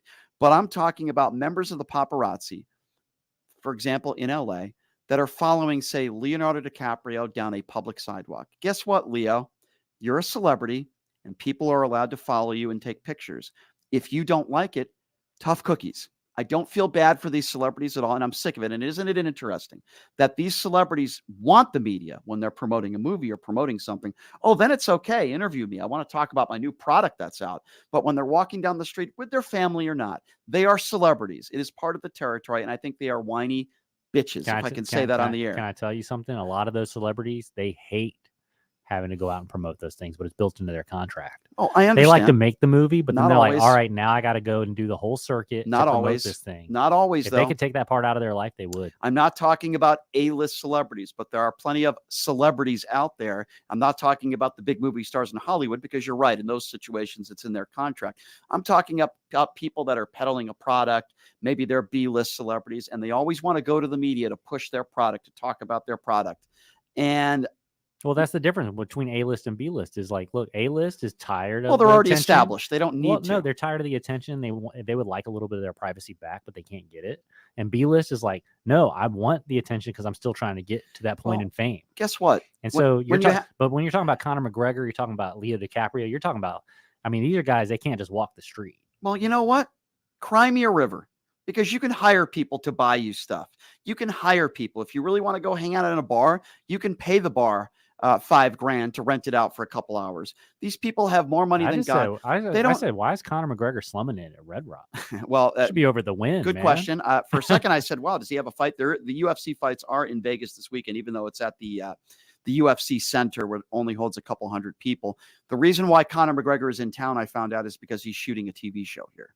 That's why he was in town. Listen, looked like he had a lovely family, 3 really cute kids and a wife. I just looked at him. That's all I did. I didn't approach him. And by the way, I would never do that. Unless I know the person, I would never interrupt people in the middle of dinner. That's inappropriate and it's wrong. And he had a bodyguard that was sitting next to our table at a separate table watching, and he was eyeing us. All I did was look at him. I didn't make a scene. I didn't ask for an autograph or a picture, and I wouldn't do that. Now, if he's on a public sidewalk by himself without his family, I might go up to him and say, hey, Connor, what's up, my man? You mind if I take a picture with you? I don't think there's anything wrong with that. And if they say no, then respect that and move on. A member of the paparazzi, if they see Conor McGregor walking down the strip on a public sidewalk, they have the right to follow him and video him and take pictures, because he's not on private property. And I am sick and tired of these celebrities that whine about it. I'm tired of it. Are there situations where the paparazzi takes it too far? Absolutely. No question about it. It is a scummy business, but it is part of the territory when you're a celebrity that people are going to come up to you. They're going to ask you for autographs. They're going to ask you for pictures. Sometimes it might be inappropriate and sometimes it might be okay. That's the only point I'm trying to make. Chris here, Wynn man. said he liked my Conor McGregor impression. Do it again. It was a little bit off. I'll do it again. I don't even have an impression. Can you do a Chris Wynn impersonation? No, I'm not going to do Oh, your Chris Wynn impersonation is really, really good. You're really disappointing the fans here, because your Chris Wynn is actually really good. Well, we probably should get to some more serious topics, not the topic of me dreaming about being assaulted by Conor McGregor, but we do have some people on the line. 702-221-7283. And again, the number to call if you want to be a part of the conversation, 702-221-7283. Let's go to Fernando. Fernando, what's going on? Hey guys, I'm with Thomas. You have to ask for at least $25 million because you're gonna have to pay the attorney and his crew of investigators, and you got to pay taxes on it. So you might walk out with $15 million, maybe. Fernando, you know as Yeah. well as I that there are some cases where Kanye West might shove or push or assault a photographer and they settle for like $200,000 or $300,000. You know that. That's what I'm talking about here. I'm not talking about millions and millions of dollars. I'm talking about a shove or a push or a basic minor assault. That's what I'm talking about. I'm not talking about Conor McGregor knocking my teeth out because he would kill me with one punch. I don't want to take that risk. Hey, I wanted to, Thomas, I wanted to ask you, when did specialty courts come into play in Clark County? Because I was reading the paper with Henry Ruggs. He's in specialty court. And the Henderson Police Department, who fired off 27 rounds at a car, they're in specialty court. I thought court was court. What specialty court do you mean?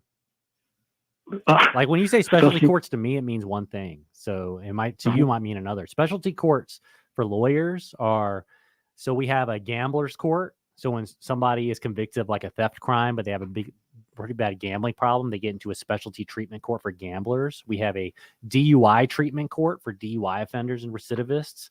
But Henry Ruggs wouldn't be eligible for that because that's only eligible for non-injury cases. So when a DUI injury or death case is mandatory prison, you're ineligible for that.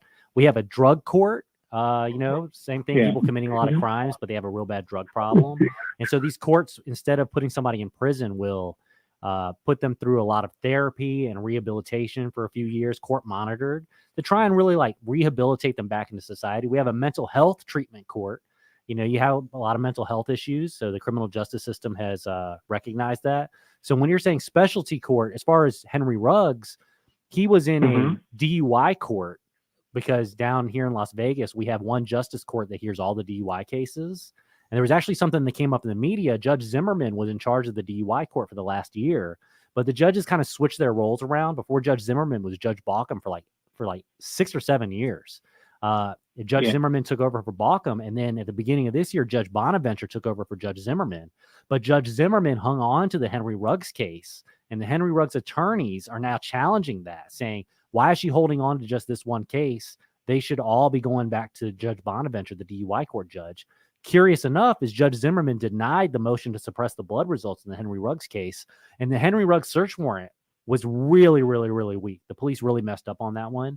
But Judge Zimmerman denied the search warrant challenge. So the defense attorneys are saying, why are you hanging on to this case? Really funny is a lot of defense attorneys feel like there shouldn't even be one judge that hears all the DUI cases, that they should be randomly assigned like all the other cases. So that's when I ask, what do you mean by specialty court? Well, I read in the RJ that there are specialty courts for special cases, like you were talking about, and with the Henderson Police Department, they're in a special court, and so is Henry Ruggs. It said that in the RJ paper last week or 2 weeks ago. I'll have to look, but Henry Ruggs should be in. There's a DUI court, but actually Judge Zimmerman kept his case, even though she hears a general litigation calendar. We also have a court for domestic violence. There's 2 judges downtown. They hear all the domestic violence cases only for the county. And that's because you have a DUI prosecution team and you have a DUI, domestic violence prosecution team. They're specialty prosecutors who know the law in these certain areas. So it makes sense to have one court. Otherwise, you have a group of 4 prosecutors running all over the courthouse every day, and judges are waiting for them. So, oh, judge, I'm sorry. I'm down here in courtroom A. You need me in courtroom S, R, T, and W at the same time. But I got a case going on down here. So that's why the judges do it. It's never been challenged. As far as the Henderson police case, I'm not sure. I haven't really been following that story on what court they're in. But that's kind of how the courts have the power to kind of handle their dockets effectively. But no one's ever challenged all of one certain type of case going to one judge, because you can see how that's problematic. Now that I'm a defense attorney, if I'm doing mostly DUI cases, and I have a DUI judge who's going to sit there for 1 or 2 years, and he's really bad for defense and defendants, you're like, man, why? I can't get into in front of another judge. And same thing as a prosecutor. If you have a very defense-friendly judge, it's like, man, we can't get our cases in front of a judge that kind of gives us some love sometimes. So that's go ahead. The other thing I wanted to ask you is about 8 years ago I testified downtown against a stalker, okay? And I got paid for my testimony. Is that still going on? How much did you get paid? Like $25? No, it was 80. 80. Okay. So basically by statute, there's a law passed by the legislature called witness fees. So witnesses, because we know that you have to come into court, you're going to have gas, you're going to have to probably take off of work. So there's a built-in statutory witness fee that you get. So it's gas money plus it might be $50 plus gas money. And that's because it's not you prosecuting the person. It's not you. No. Once you've submitted to the police, a lot of times, and we were talking about this with Chris Beard, it's not what the victim wants to have happen in the case. It's not what the witnesses want. It's what the prosecutor and what the state wants to do. So they're going to pay you for your time. Thanks, So Fernando. It's still going on. Okay, guys. Have a good weekend. You too, Take my care. man. 702-221-7283. Again, that number if you want to be a part of the conversation, 702-221-7283. Let's go to Carl. Carl is next. What's going on, Carl? Yeah, hi, gentlemen. Hope you're having a good afternoon. Listen, in regard to the paparazzi, this is really very funny. I don't know if you think it is, but I do. I knew somebody who was the network which handled the Kardashians. Now, a group of women who have absolutely no talent at all to do anything, and yet you hear them on the show, and they're always complaining about, I wish they'd leave us alone. They're always there taking pictures of us. They're always after us. And he told me that what they do is before they go to a restaurant or anywhere they go, they call the press. They do. And they say, we're going to be at this restaurant at this time of night or whatever. So they'll have a lot of people there to take their pictures. No question. So they're just, Now I will say this in some of their defense. Sometimes the management or a waiter or somebody gets paid to tip somebody off as well. But you are absolutely right. There are certainly circumstances where top big celebrities like the Kardashians, somebody with them will call ahead of time and tip off a member of the media so they can get publicity. You're absolutely right.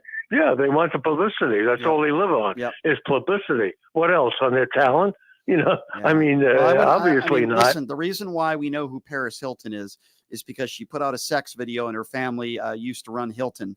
That's why we know who Paris Hilton is. She has zero talent. As far as the Kardashians go, let's be honest. The reason why we know who the Kardashians are, Mr. Kardashian, who has since passed away, was a very skilled attorney in LA. And then, of course, the whole Jenner situation and the fact that he, or is a she now, I don't know.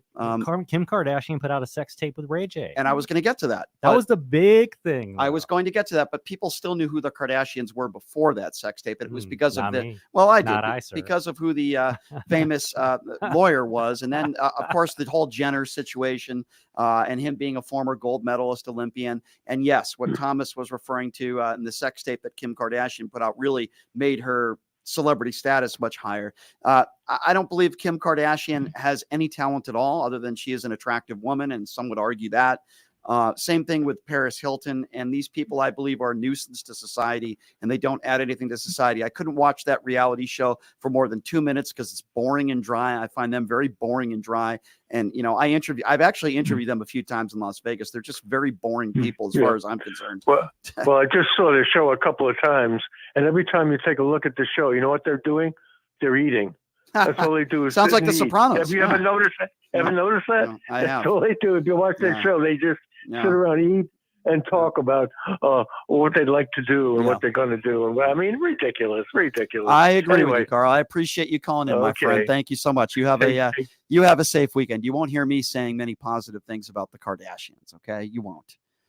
But listen, this is the day and the age that we live in right now, where somebody like a Kim Kardashian or a Paris Hilton is going to get paid a monster 6 figures to show up at a nightclub for an hour. I mean, this is the day and age that we live in right now. Now, you couldn't pay me to listen to Paris Hilton sing or play music. I'm not something that I'm interested in, but this is the day and age that we live in. We're fascinated by celebrities, and some more than others. Not everybody is like that. I wouldn't say the word fascinated, interested in certain celebrities that I admire, that I think are extremely talented or I'm a fan of. It could be a musician, it could be a politician, people that I personally like. I'm just saying I don't like the no talent clowns, which I would say are Paris Hilton, the Kardashians, etc. That's all. Very simple. I think it's a pretty level-headed opinion, but well, that's what you like as opposed to what other people like. Yeah, but I mean, there are attorneys across. Kendall Jenner gets, she's the most successful social media person. I heard she gets upwards of $30 million to sponsor a brand on her posts. Oh, I believe she's that. ahead of the Rock. Like Rock is like number 2. I believe that. Cristiano Ronaldo is number 2. She has an enormous following. So that does not. It's not just this day and age. It's throughout history. People like celebrity. It's just in this day and age we have technology, and people can put their mug out there and gain a following. I believe, and I don't hate on it at all. I believe that's what I'm trying to do. You're trying to do it. Yeah, but I believe that when it comes to certain celebrities, they're famous because of who their family member might be, and they leech off of a family member. They leech off of somebody that actually does have talent, and that part like of Frank Stallone. Yeah, Frank Stallone. There's a lot of I heard this story from the Playboy Mansion. I read it, and they were like, they always have celebrities come by back in the day when Hefner was running it back in like the 80s, the heyday. And all the girls would get excited. They go, "Hey, we got somebody in town." They go, Stallone's here. And all the girls, they got all made up, and they go to they had a movie theater. They go and watch movies, and they show up, and they're like, "It's Frank Stallone." That's actually pretty funny. Wow, wow, wow. But you know what I'm saying? Like the kids of some very famous celebrities, that's kind of where I take a little bit of issue, I guess. You do it all yourself and you make a brand. Hey, all the power to you, man. But it's the people that leech off of family members and their fame that, I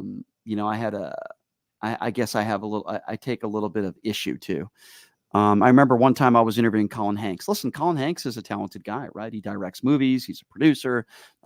But, I remember he shows up on the red carpet, and I'm interviewing him a few years back, and I say, "Hey, what's it like, man?" And I'm sure this is a question he probably gets 1,000 times, right? But I said, "Hey, what's it like? Your dad being arguably one of the most recognizable actors of all time." And boy, did he get pissed off at me. "I'm not answering questions like that. I'm not going to be talking about my dad." Well, dude, you're Colin Hanks, okay? Nobody's going to remember you or remember you as, "Oh, this brilliant director." It's your dad, Tom Hanks. I'm not going to ask you 10 straight questions about Tom Hanks, but I asked one, and he made it like it was so inappropriate. Well, then don't do a red carpet then. Don't show up to media events he's then. perfectly within his rights to react that way to you. If you're asking about a dad, he's very he could say, "I don't snippy. want to talk about it." He was very rude. Like literally he lives in his dad's shadow, and he's in that same industry. And you got to understand that. I understand that perfectly, man. Imagine if my father was a lawyer here in Vegas, everybody knew him. He's a big shot attorney, and now I became an attorney, and I'm just known as, "Oh, Tommy, he's the big attorney's son." That's the only reason why he gets the jobs he gets. That's the only reason he is who he is. So he's just in his dad's shadow. And then every time I talk to you, you go, "Hey, Tommy, so any big cases your dad got?" I'd be like, "Damn, why are you got?" So I'd be like, when you try to get somebody in here and they go, "Oh, you just want my significant other on the show. You don't want me on the show." Well, you know what? You want my dad on the show. There's a way to answer that question and treat people. If you don't want to talk about it, say, "Yeah, I appreciate the question, but I really, I'm here to promote my blah, blah, blah, blah, blah. I'm here to talk about my blah, blah, blah, blah, blah.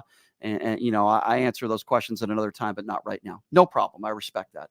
It was the way that he answered my question. Like it was the most inappropriate. Like I asked him about his sex life in front of his wife, that's the way he answered the question. It was very snippy, very snobby and rude. If somebody doesn't want to talk about their famous father or mother, I respect that. But answer the question in a respectful way. I respectfully decline to answer that. I'm talking about my stuff here, and that's why I'm here. I'm here to talk about. Okay, fine, no problem. I remember. I've been in some awkward interviews in my career. I remember I was interviewing Tom Green in studio actually because I like Tom Green. I've always liked his show on MTV, and I wouldn't say he's an A-list celebrity, but I asked him about Drew Barrymore because at one time he was married to Drew Barrymore, and he got really pissed off at me for bringing that up. And then he said to me, "Yeah, it was really well known that Tom Green doesn't like to talk about that." Well, yeah, to an extent, but he has talked about it before. And then he said, "How would you like it if I asked you about your sex life with your ex?" And I said, "Go ahead. I'll answer any question you want to ask me." And then he's like, "All right, let's just move on." But some people are uncomfortable, but they also have to understand that when you're in the position you're in, people want to know. Doesn't mean you have to answer it. All right. We never got to the IRS, Thomas. So we need to do that. So why don't we take a quick break? And instead of me talking about Conor McGregor, we'll talk about the fact that there are some Republicans in office right now that want to completely abolish the IRS. He's Thomas Moskal, former prosecutor. I'm Brian Shapiro. We're going to get to that story, I promise, when we come back. You're listening to Pushing the Limits right here on KSHP.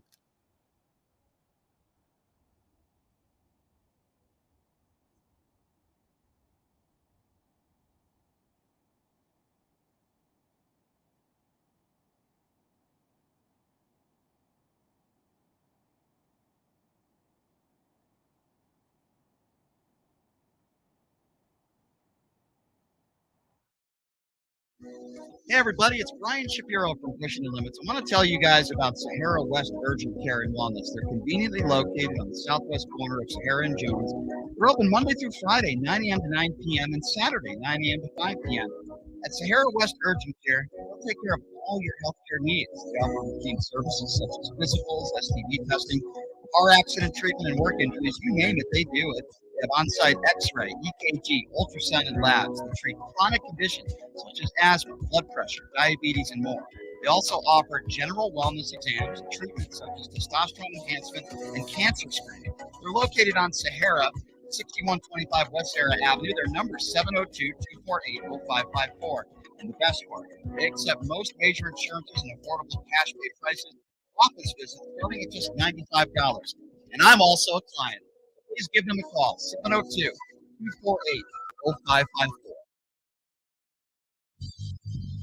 Hey, everybody, are you struggling to find a pizza place that reminds you of Brooklyn? That true blue New York style pie? Well, worry no more. Stallone's Italian Eatery Pizza is a knockout. Located at 467 East Silverado Ranch Boulevard, just off Union Road, half a mile east of South Lake Casino, just minutes from the Las Vegas Strip. Come by and grab a slice of pie. Plus, check out our Brooklyn-inspired Italian cuisine. Our sandwiches are super. Hero, that is. Because why be a sub when you can be a hero? Stallone's Italian Eatery is here to serve you phenomenal food, Vegas. Forget about it.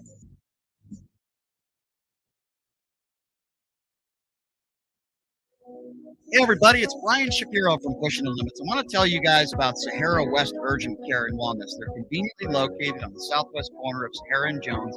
They're open Monday through Friday, 9 a.m. to 9 p.m. and Saturday, 9 a.m. to 5 p.m. At Sahara West Urgent Care, they'll take care of all your healthcare needs. They offer routine services, physicals, STD testing, car accident treatment, and work injuries. You name it, they do it. They have on-site X-ray, EKG, ultrasound, and labs. They treat chronic conditions such as asthma, blood pressure, diabetes, and more. They also offer general wellness exams and treatments such as testosterone enhancement and cancer. They're located on Sahara, 6125 West Sahara Avenue. Their number is 702-248-0554. The best part, they accept most major insurances and affordable cash pay prices.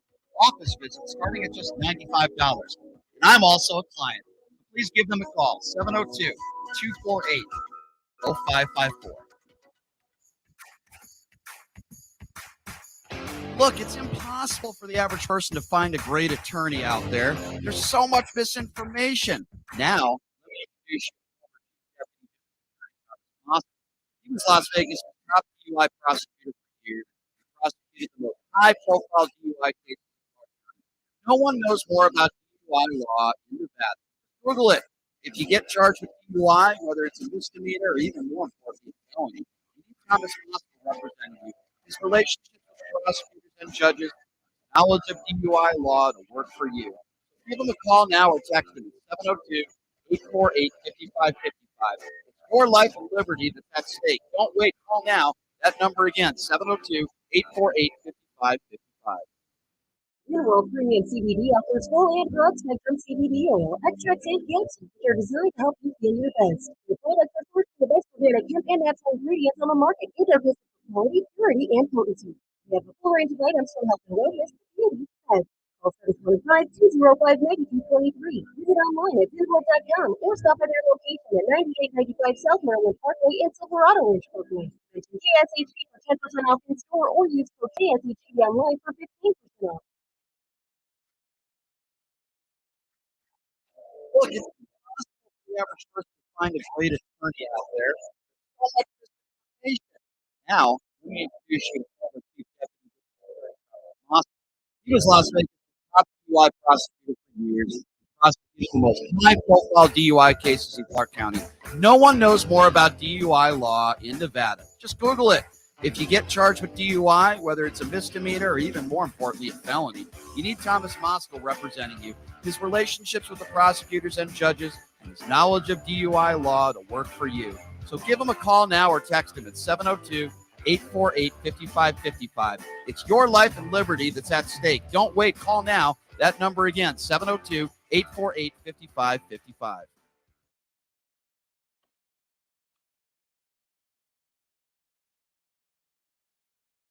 All right, welcome back. It is Push the Limits on a Friday. Thank you so much for joining us. I got to say, we got Thomas Moskal, former prosecutor. These days, I don't normally agree with Republicans when it comes to just about anything in regards to policy, but I have to say, Thomas, I'm going to make an exception on this one. Here we go. The Republican-controlled House has made the Internal Revenue Service a political target after Democrats bolstered the agency with new funding last year. $80 billion. Correct. Over 10 years. Correct. Within the first week of the new Congress, a dozen GOP lawmakers have now introduced a bill that would completely abolish the IRS altogether and replace the entire federal tax code with a national sales tax. Separately, the House, as you just mentioned, rescinded their nearly $80 billion in funding for the agency that Democrats approved last year. I got to say,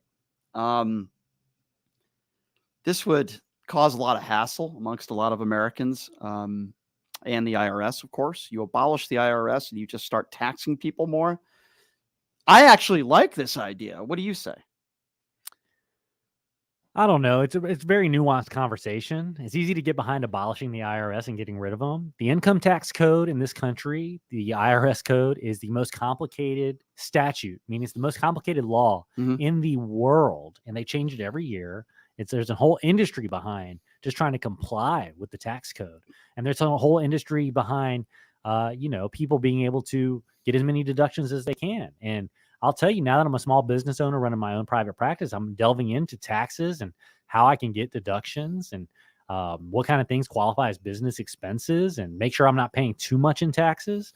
And it's a pretty hefty tax bill. So there's a lot of headache that would be taken out as far as complying and finding deductions. And what they're proposing is that the sales tax, a consumer use tax on all goods, Okay, but here's my would question. be able to replace that revenue. Say you win $1 million in a casino. What, you don't pay any taxes on it? What does that mean? Yeah, because when you win in a casino, it's considered income. So you don't pay any taxes on it at all? No, but when you spend that million, the idea behind it is that when you spend the million, You're spending more money on... you're right. buying Coca-Cola, Yeah. you're buying hot dogs at the store, the prices on all Can you that's imagine, raised though? because of taxes. Can you imagine, Thomas, all the salaries out there, all the people paying taxes and all the salaries out there not having to, pay taxes on a salary? On income. Yeah. That's so interesting to me. And obviously all prices on just about everything are going to go up because of the, a sales tax that would be proposed. Why is it you think that Democrats don't want this to happen? What are the negatives here? Well, one of the big things that the Republicans are sliding in there is this also applies to corporate income tax. So the corporations would not be paying on their profits and their income that they're making. Which is a lot. That's part of it. Well, the Democrats are like, look, most people, they work, like when I worked in government, the taxes are just taken out of my paycheck. I'm not even looking at that as the money that I'm making. It's different when you're running your own small business and you're getting all the revenue in your bank account and you're setting aside 30 to 40% of it to pay taxes on because you don't know how much you're going to owe. Right. And quarterly you're writing that check to the IRS. It's a lot easier. It's like the automatic millionaire says, the quickest way to be a millionaire, have it automatically taken out of your paycheck in over 30 years. Voila, all of a sudden you're a millionaire. But Thomas, this isn't necessarily anything new. Let me give you a little bit of history here. The Republicans' Fair Tax Act, it's not a new idea. A version was first introduced in Congress way back when I was 19 years old in 1999. It's never had enough support to become law, but it puts forth an appealing message to those Americans who love to hate the federal tax agency. So this was proposed to an extent back in 1999 by Republicans. And again, I can't believe I'm saying this, but I do side with Republicans when it comes to this, and I agree with the idea. Now, obviously, the big beneficiaries would not be middle-class America. It would be the ultra-rich, the CEOs of the Fortune 500 companies, and those that are, making the top 1%. That would benefit them more than I think it would benefit anybody else. But I just think, I don't know. I just think this would be a good idea. Let's take some calls, 702-221-7283. And again, that number is 702-221-7283. What do you think about this? Abolishing the IRS altogether. Let's go to Cyrus. Cyrus, what's going on? Thank you. Hello there. Thank you for bringing this topic up. First of all, I'll get to that later. I was at one of those pro civil rights protests at the MLK statue, and even though a lot of people didn't like to see me there, I met Congressman Ro Khanna from California, and he believed that we should have Medicare for all. And I told him, well, okay, if you want Medicare for all, we should get rid of the income tax. Because, I don't think we should pay 60% of our income or something like that in taxes. I think that's too much. Agree. But at the same time, when we have the income tax, when we get rid of it, I think we should still have progressive taxation. I think we can get rid of the corporate tax loopholes. I agree with him. We should tax Wall Street, their transactions, like the mega ones, not like the 401k one type. Right. Because studies have shown an extra dollar goes to a poor person pocket. The effect it has on the economy is way greater than, a rich person getting an extra dollar. And here's the sad part, because a lot of these Nevada Democrats claim they're progressive. Well, here's the problem. The poor and middle class pay a higher share of their income in state and local taxes than the rich do in the state of Nevada. All right. Well, so there are some nuances too, that if you're talking about a higher percentage, that's one thing. But if, the rich in this country are not paying the same percentage in taxes, the ultra rich, the top 1%, as those that are making $30,000, $40,000, $50,000 a year. Yes, you make the argument that the top 1% are paying all of our taxes, but they're not paying a higher percentage compared to a household income of $40,000 or $50,000. That is my issue with Republicans, not Democrats. I agree. And I think a lot of Republican voters, not politicians, agree with that. Right. But the thing is, the problem is when the Democrats do the progressive taxation, they're aiming at the doctors and people that make $300,000 a year. Mm-hmm. But we still had many loopholes, even under Obama. Remember, Bernie Sanders was running as a way to get rid of those loopholes when he interviewed Bill O'Reilly. No, you're right. You're absolutely right about that. And Democrats these days. And the sad part, no side is getting it. Mm-hmm. Both sides are completely off. I mean, California has high taxation. People are leaving. Right. But then when we have red states, they have regressive taxes that hurt the poor. Yeah, no, you're right. I mean, it's all effed up on both sides of the equation. And I just hear that, let's abolish the IRS and let's make things equal for everybody on the playing field. If you're rich, you're rich. If you're poor, you're poor. But at least you're not going to have to pay any taxes, and everything is going to be a little bit more expensive. But we're not going to have the headaches. And I actually am for that. That's just my personal opinion. Yeah. Thank you for the call, Cyrus.